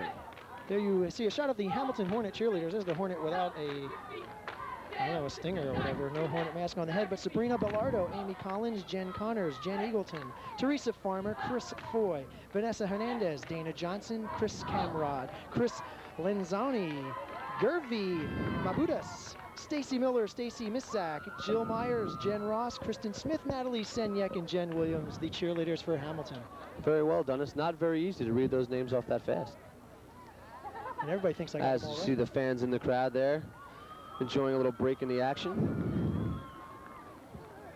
Folks, C-Tech Sports, again, proud to welcome McDonald's of Somerset and Huntington as a sponsor of local high school football here on C-Tech as they come back to center. Be sure to visit your local McDonald's. Just look for the Golden Arches. They're all throughout central New Jersey. So Arthur Gross back out again, 1st and 10 from deep inside his own territory around his 20. And he gives the handoff inside to Graziano, and he is gang tackled for a loss out to the left side. Kenny Graziano that time found no running room as the Hamilton defense stuffed him. It's going to bring up a 2nd and long. Graziano, where's the blocking? What was that? Come on. I can't do this all by myself. I need a little help here, guys. Graziano broke a nice run at the end of the first half that set up the first Princeton touchdown. But that time he had nowhere to go, and it's going to be 2nd down for Arthur Gross and the Princeton High Little Tigers. As Gross comes under center, excuse me. Pitch out left that time to McEwen, and he is stood up, wrapped in the backfield and hit hard for a loss. You think Hamilton's keying on McEwen? I don't know. You think they finally learned that lesson? Number 41 was in the backfield. That was Taylor Martinez for the Hamilton Hornets, and he literally picked him up and wanted to pile drive him down into the ground. That's called a little payback there. McEwen has scored 2 of the 3 Princeton touchdowns. One at the end of the first half and a long 38-yard run here in the 3rd quarter. And then we have coming up on the end of the third quarter, 37 seconds to go, as Gross will get off perhaps one, maybe two more plays. And we talked about the heat and the length of time on the field for the Hamilton defense. Maybe that's also happening to the offensive line for Princeton now. And the inside handoff goes to Graziano. Big hole up the middle, and he exploits it up to the 26-yard line before he is knocked down. Kenny Graziano again getting the call, getting some work here in the third quarter, the junior fullback. Looks like they're going to spot Graziano about the 24. So 4th down and a long. Nice gain that time by Graziano. He picked up about 12, but it's still going to leave Princeton with a 4th down. And the third quarter comes to a close, folks. They don't have enough time to get another playoff, and the score is the Princeton High Little Tigers 21 and the Hamilton West Hornets nothing. As the teams get set to change sides and begin the final quarter of play. So here on Channel 8 SeaTech Cable Systems, 1 quarter to go, folks, and we'll be right back after a break from our commercial sponsor.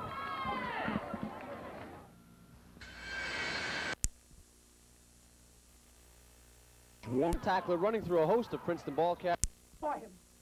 It was our Lord. Mary.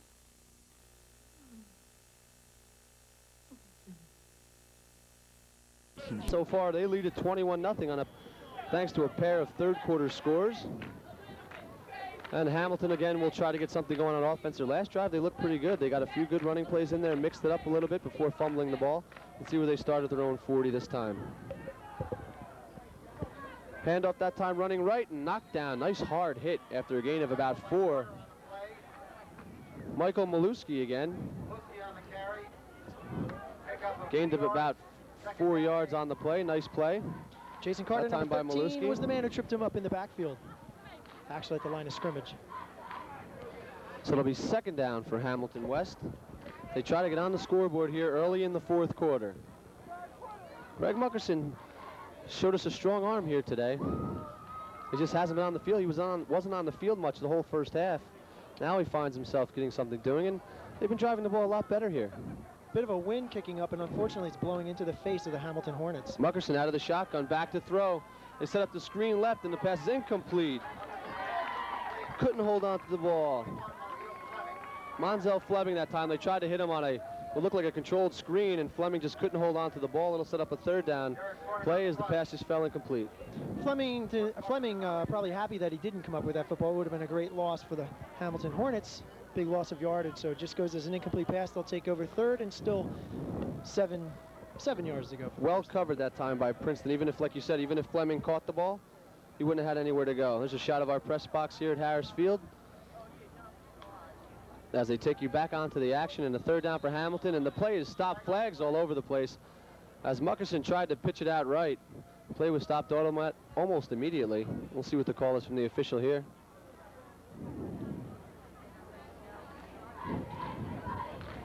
Looks to be, as the officials confer. Here's the official signal. Offsides against Princeton.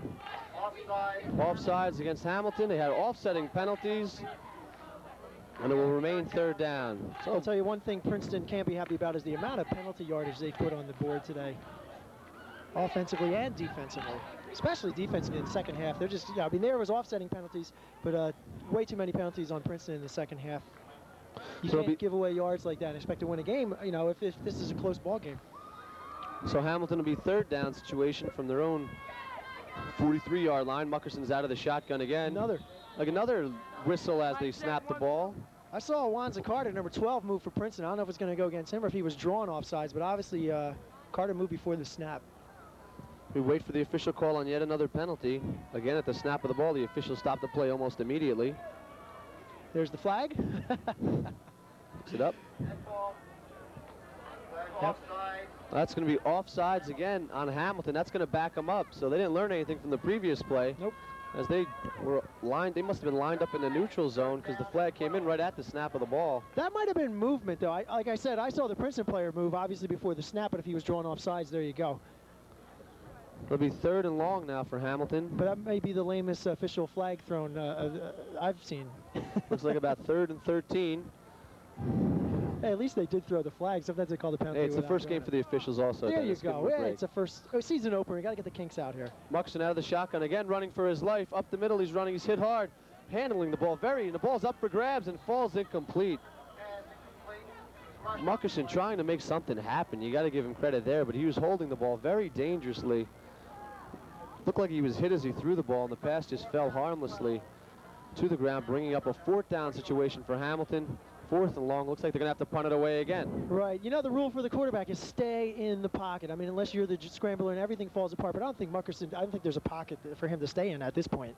He's looking upfield, does not see a receiver open, and he just says, let me run. Maybe something will open up, but it's just not happening for Hamilton today. And Matthew Hamilton for Hamilton out back on the field to punt again. He's been a busy little punter here today, and another flag coming in. Hamilton players clapping. We have yet another penalty. It's going to go against Princeton this time.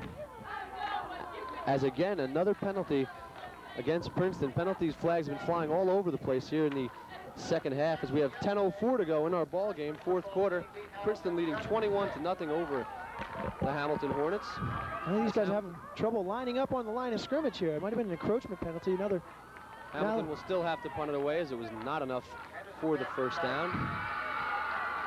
As Matthew Hamilton receives the snap, he's under a rush, gets it off. Another good punt. Fielded down at the 29 by Justin Henderson. He's still on his feet, finding some running room left sideline and knocked it out of bounds at about the 40-yard line on a hard hit by Sabo. Sabo knocked Justin Henderson out of bounds after a punt return of about 12 yards that time.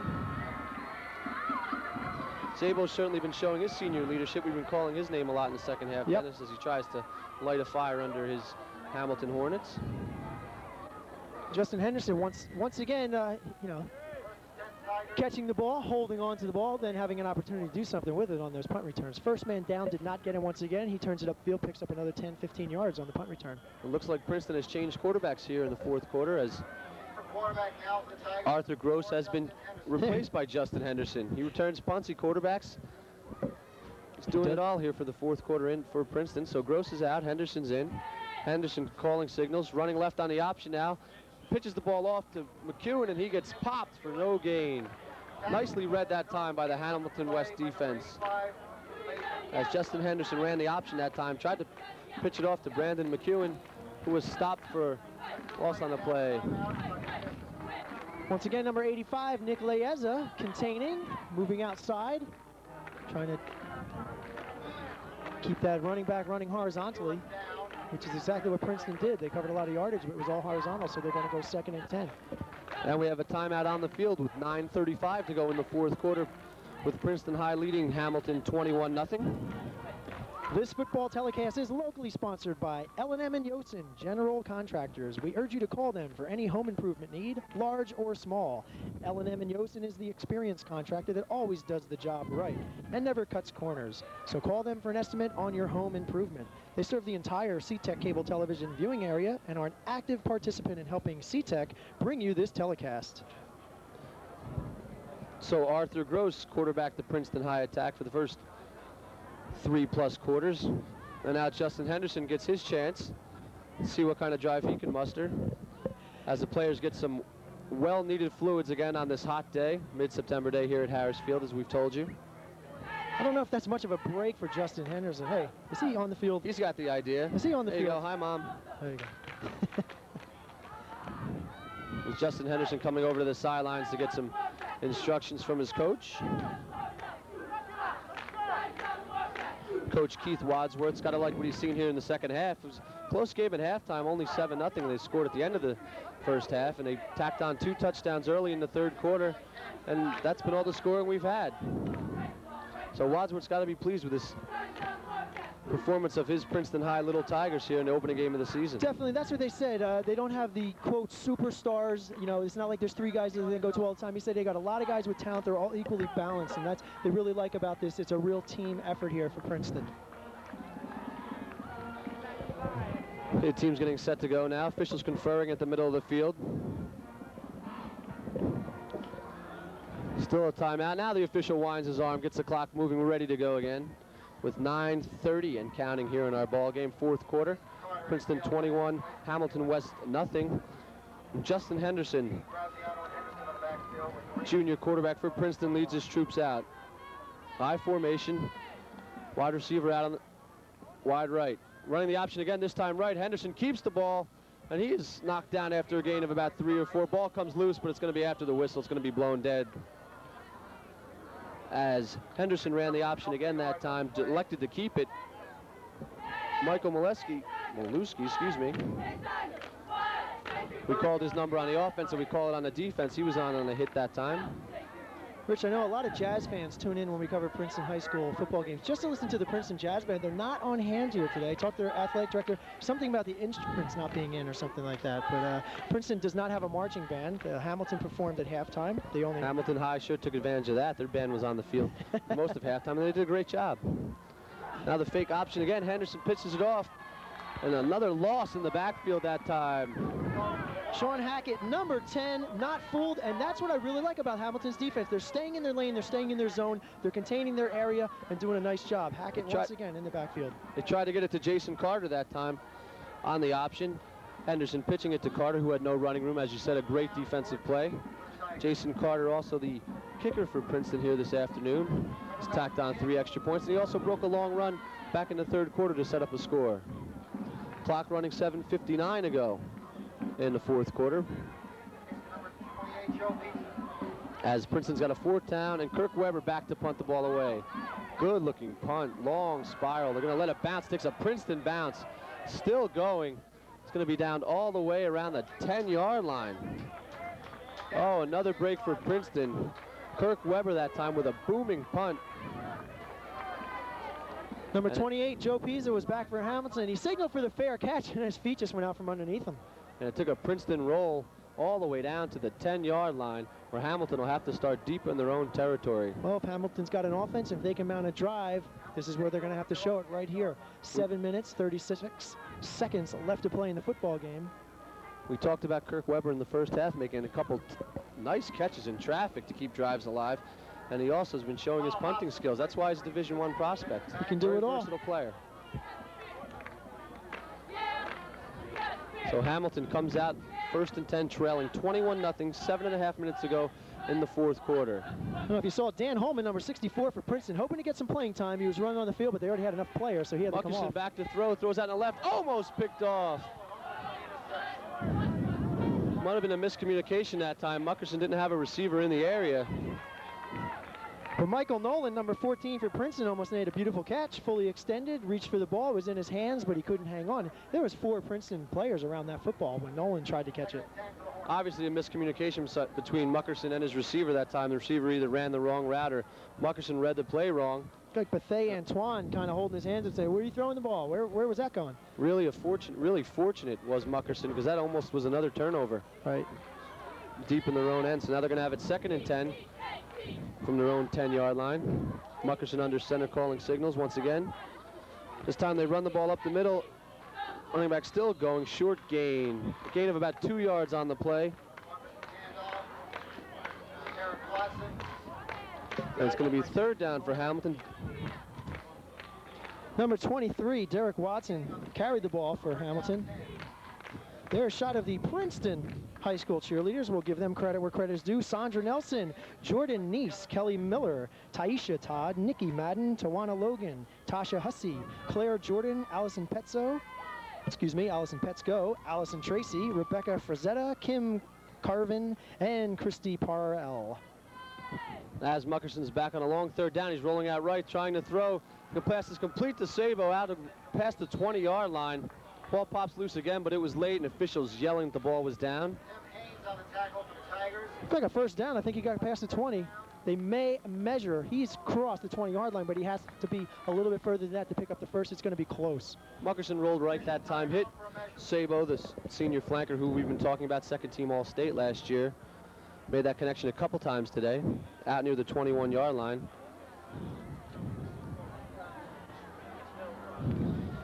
That might be that 12-yard hook they were talking about to Sabo and also Antoine. There's a great shot of the top flight JV5 football being used in this game today. We hope you've enjoyed our game today on Channel 8 C-Tech Cable Systems. We have 6:28 left in our ball game. Fourth quarter, Princeton leading at 21-0 over Hamilton, as the officials are now calling for a measurement as they run the chains out across the field. They're going to measure. That was a third down play. You want to know if it's first down or not? We're going to be right there on top of the football. Let's see. I say yes, and it's no. As it's just short as the official gives the ruling.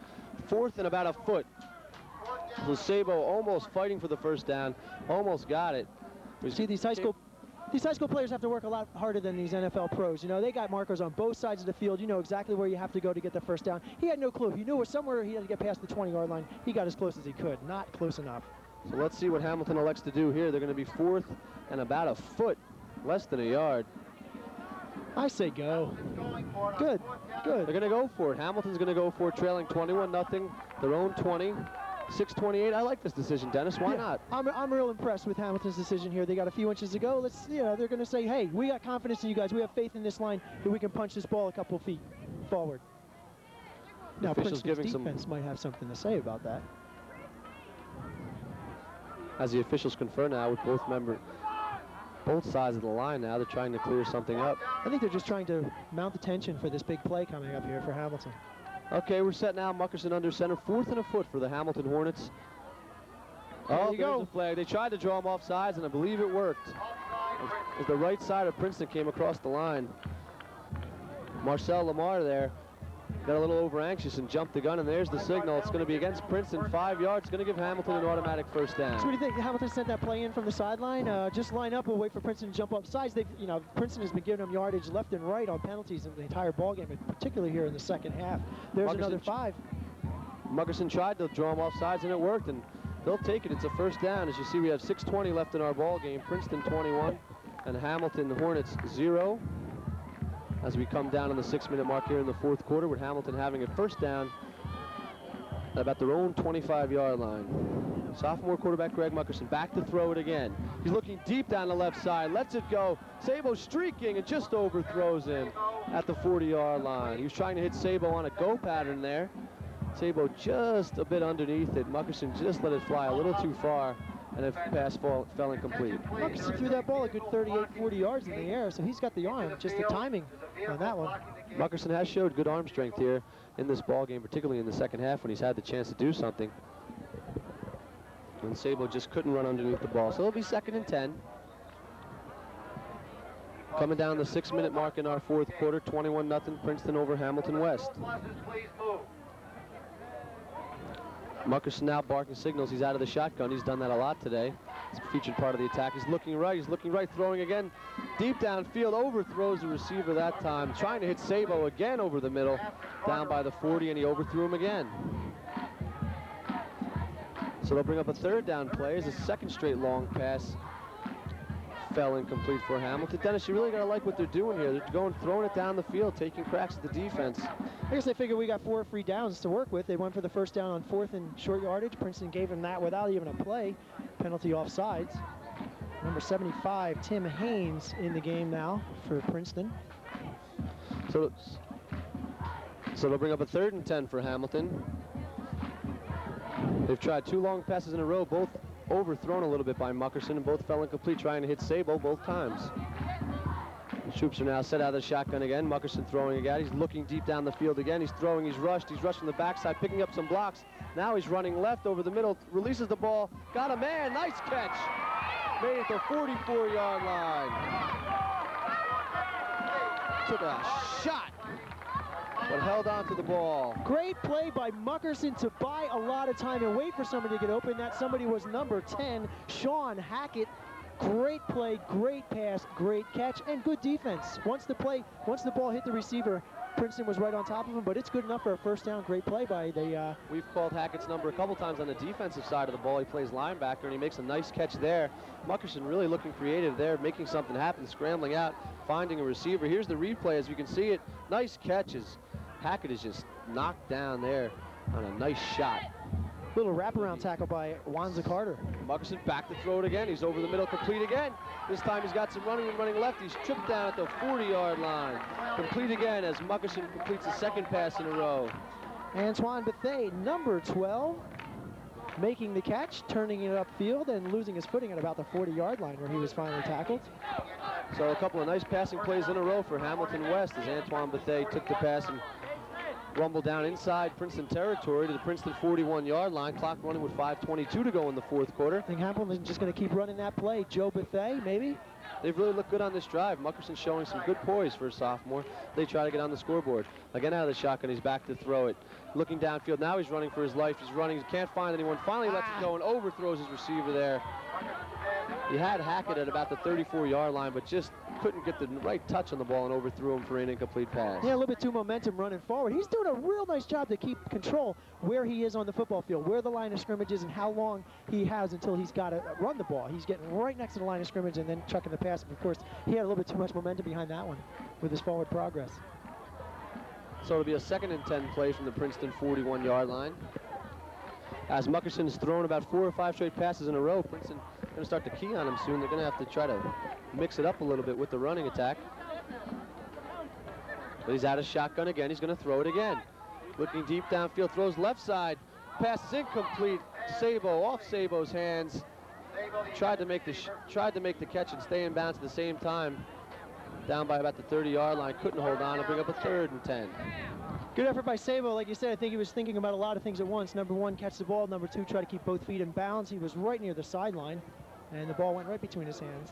Coach Keith Hartbauer's got to be happy with the way Muckerson's performing on this drive. They fell behind. They have to throw the ball to try to get it in. Muckerson's looked pretty sharp here on this drive. That time incomplete to Sabo. And the as they still have it, the Princeton 41 shotgun again at Muckerson. He's looking now, throws it out the right side. Screen pass picked off. That's picked off by Princeton number 13, Jason Carter. If nobody can catch him, he's going to score another Princeton touchdown. Jason Carter anticipating the screen pass out on the left side, stepped in front of the receiver and took it all the way back, 59 yards for a touchdown. Well, what wind was left in the sails of the Hamilton Hornets has just been taken out. That should just about do it, folks. 27-0. Princeton leads with 4:46 to go.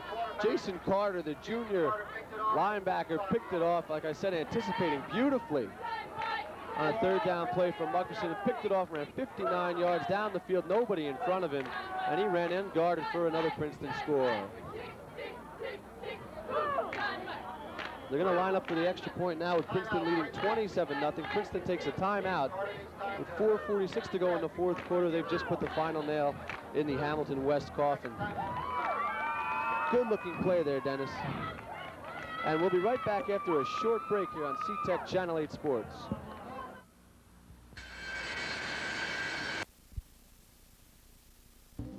The extra point of their 4th touchdown of the day, and they now lead it 28-0 over Hamilton West Hornets with 4:46 to go in the fourth quarter. Cashing in another Hamilton West turnover as Jason Carter took it 59 yards for a Princeton score, and they have the lead now 28-0, and it's all just about wrapped up, Dennis, now for Princeton. Yeah, Princeton doing a good job offensively and defensively. I still think the big thing they've got to work on, they've got to cut down the penalties. The penalty yardage, Princeton's really put a lot on the board. We don't have official.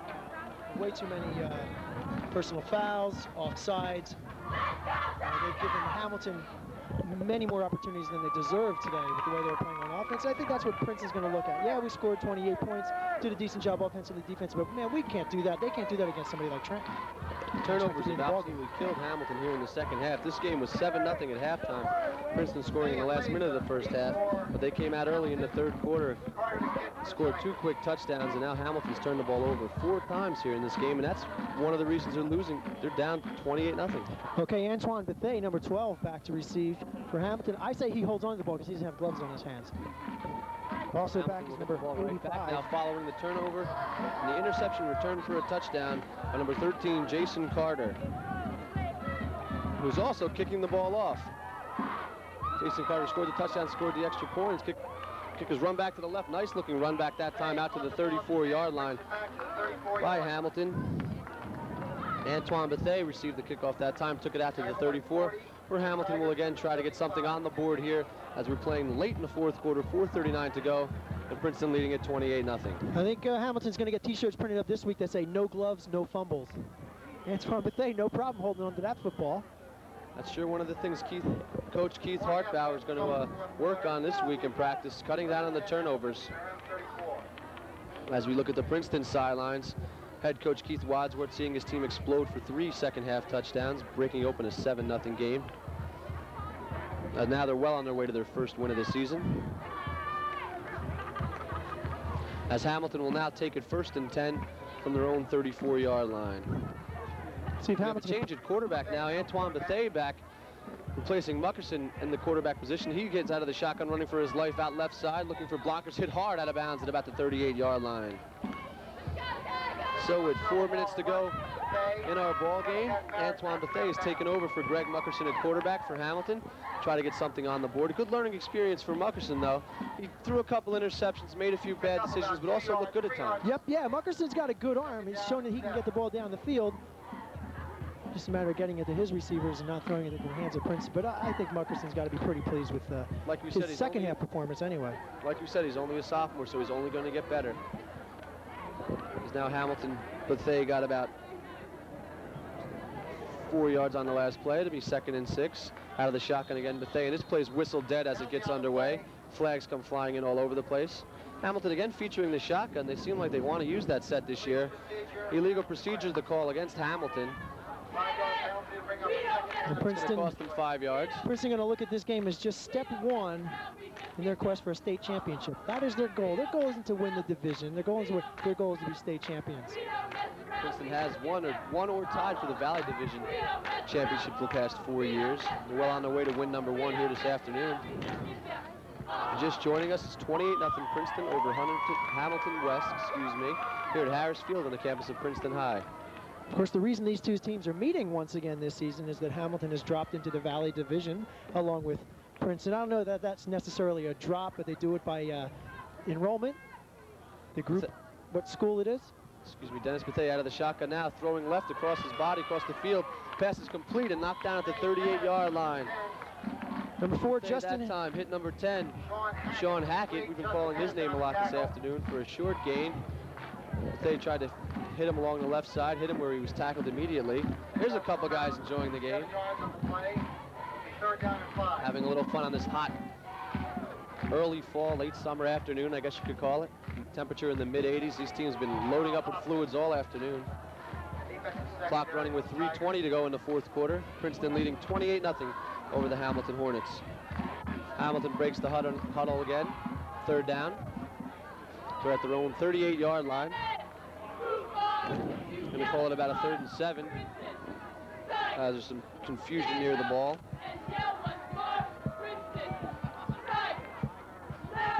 As the official signaling time, as you get a look at the Princeton High cheerleaders, got to be happy with what they're seeing here today. Their club leading 28-0.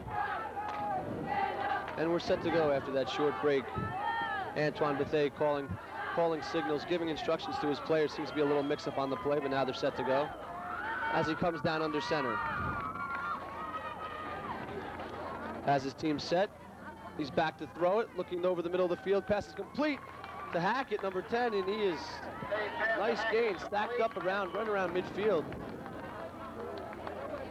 He hit Hackett that time about the 44-yard line, close to the marker. We'll see where they mark it. They're going to give him a 1st down. Did you think so? I did not. I thought Hackett did a nice job to try to get downfield after he caught the football. I did not think he was even close to a 1st down, but from this angle, tough to call. The official's right there, and a great pickup for Hamilton. Hackett, another sophomore. As we told you, a lot of sophomores on this Hamilton West team. They're a very young team. They went 8-1.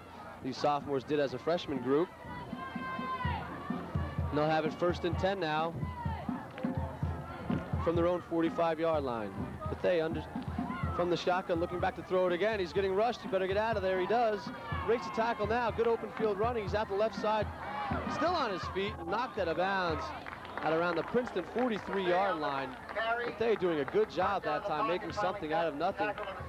Breaking it for a nice gain. Nice gain, a 1st down again. 2 plays in a row, 2 1st downs for Hamilton. So they'll move the chains again, and Hamilton here trying to get something mustered late, try to get on the scoreboard as a sort of confidence booster, taking them into their next game as we're coming down on the 2-minute warning left in our 4th quarter. 2 minutes and 13 seconds to go. 4th quarter, Princeton High 28. The Hamilton High School West Hornets, nothing. Hamilton's game plan now is basically, let's take 4 downs to throw a 1st down pass. We only got to connect on 1 of 4, and here, busted play, he just runs it for the first down. So Hamilton's got it 1st and 10 from the Princeton 43-yard line. Shotgun again for Bethea, and it's a controlled scramble up the middle by Bethea. He's knocked down after a gain of about 3, down to about the 40-yard line.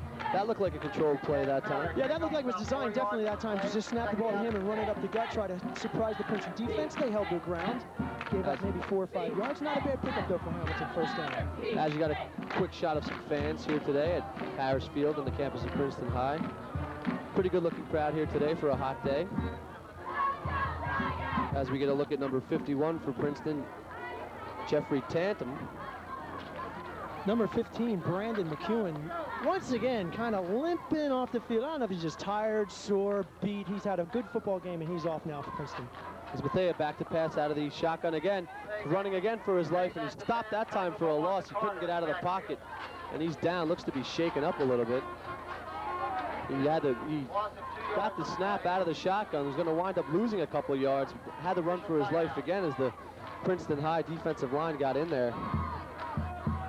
Rich, McDonald's this year sponsoring this football game, also sponsoring our player of the game, and I believe you have the player of the game announcement? That's right, Dennis. We're going to go with Brandon McEwen, the tailback / free safety, senior for Princeton. All he's done today is scored 2 touchdowns, one at the end of the first half and one in the third quarter on a pretty 39-yard run. And we're going to make him our first McDonald's high school player of the game. And folks, we have a timeout on the field, and with that announcement that Brandon McEwen is the high school player of the game, we're going to tell you that SeaTech Sports is proud to welcome McDonald's of Somerset and Hunterdon as a sponsor of high school football here on SeaTech Cable Systems Channel 8. There's a McDonald's located near you, anywhere you live in Central Jersey. Hillsborough, Somerset, Franklin, Clinton, Flemington, Somerville, and White House. All the area McDonald's wish to express every Central Jersey team the best of luck in a winning season. So stop by your local McDonald's before or after any high school football game. Just look for the Golden Arches. Rich, Brandon McEwen, right? Some Hamilton cheerleaders there. Brandon McEwen, right now, as we speak, is lying on his back on the sidelines. He's got a trainer working on, I don't know if it's his heels or his feet. Looks like something in the hamstrings. Doesn't look like a serious injury. It looks like something tightened up, maybe a muscle or something, and they're trying to work the kink out for him. So, oh, nice play that time. Bethea got sacked, tried to go back. Tried to scramble back, and Jason Carter sacked him for an 8-yard loss. Jason Carter having himself a really good ball game here also for Princeton High School. 16 yards to go. So Jason Carter that time getting in on Bethea, basically untouched, unblocked for a big loss, and Hamilton faced with a 4th down as we get under a minute to go here in the 4th quarter with Princeton ahead 28-0. They're going to win their first game of the year. They're going to go to 1-0. Hamilton West going to go to 0-1 on this first game of the 1994 season, the first of 11 games to be shown here on Channel 8 SeaTech Cable Systems. So they're going to go for it on 4th down, but they out of the shotgun, looking for a receiver, throwing the ball deep downfield. Diving for the ball. Pass falls incomplete at the 34-yard line. 20 seconds to go, and Hamilton will turn it over on downs for our final play of our ball game. But they try to hit the receiver at about the 34-yard line that time for a first down. The pass was just out of his reach, and Princeton will take over 1st and 10, which will probably be the final play of our ball game, leading 28-0 over the Hamilton West Hornets. As we told you earlier, folks, this game was 7-0 at the half. Princeton scoring in the final minute of the first half. Brandon McEwen scoring on a short 2-yard run. Came out in the 3rd quarter where Princeton tacked on 2 quick touchdowns, sort of blitzed Hamilton early in the 3rd quarter. McEwen again scoring on a long 39-yard run. And then Arthur Gross picking up a loose ball on the goal line where Princeton was down on the 2-yard line. Arthur Gross picked up a loose ball and took it in for the 3rd Princeton score. Not really a controlled play, but they'll take it any way they can. And then here in the 4th quarter, Jason Carter picking off a Muckerson pass and going 59 yards for our final score. As I'll just take the snap now. Backups in for Princeton. Number 18 running with the ball left on the option. He is gang tackled it around midfield. And that should do it as we wind down. No gain on the play. That play's going to go for no gain on the play. Flag on the play, however. The flag is down. We'll see what the call is. It's going to be against Princeton. That'll push him back, folks. As fans begin to file out here of Harris Field. 13 seconds to go. 28-0. They lead over Hamilton. Good start for the home team. As the official marks off the penalty.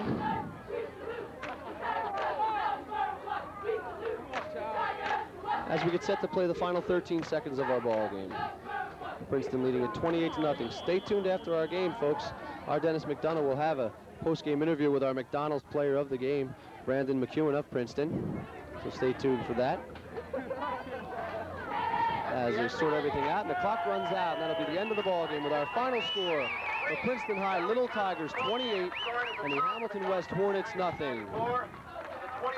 We're going to go to a break right now, folks, and we're going to come back with our McDonald's player of the game. Stay tuned.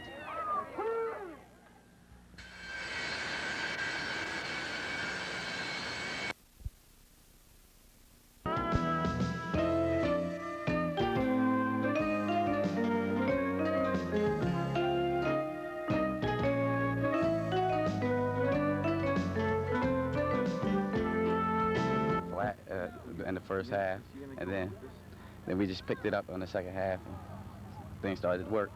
What did Coach have to say in the huddle over? Did he mention anything about the penalty yardage you guys were giving up today? He said that yeah, we gave up a lot of penalties and they were hurting us, and that's part of the reason why we were that only up 7-0 at the end of the first half. Right, but you obviously made the adjustments that you had to do at halftime. So 2 touchdowns on the board for you. How many more are you going to put up this season? I don't know yet. I'm hoping to get more, as many as I can. Now, I don't know what your prize is. I don't know if we give you a free Mac or free French fries. If we don't, we'll send something down from C-Tech. How's that for you? All right. Congratulations to the whole team. We'll see you guys again this season. All right. Bye-bye. That's our star of the game, Brendan McEwen, and we're going to send it back upstairs to Rich right now.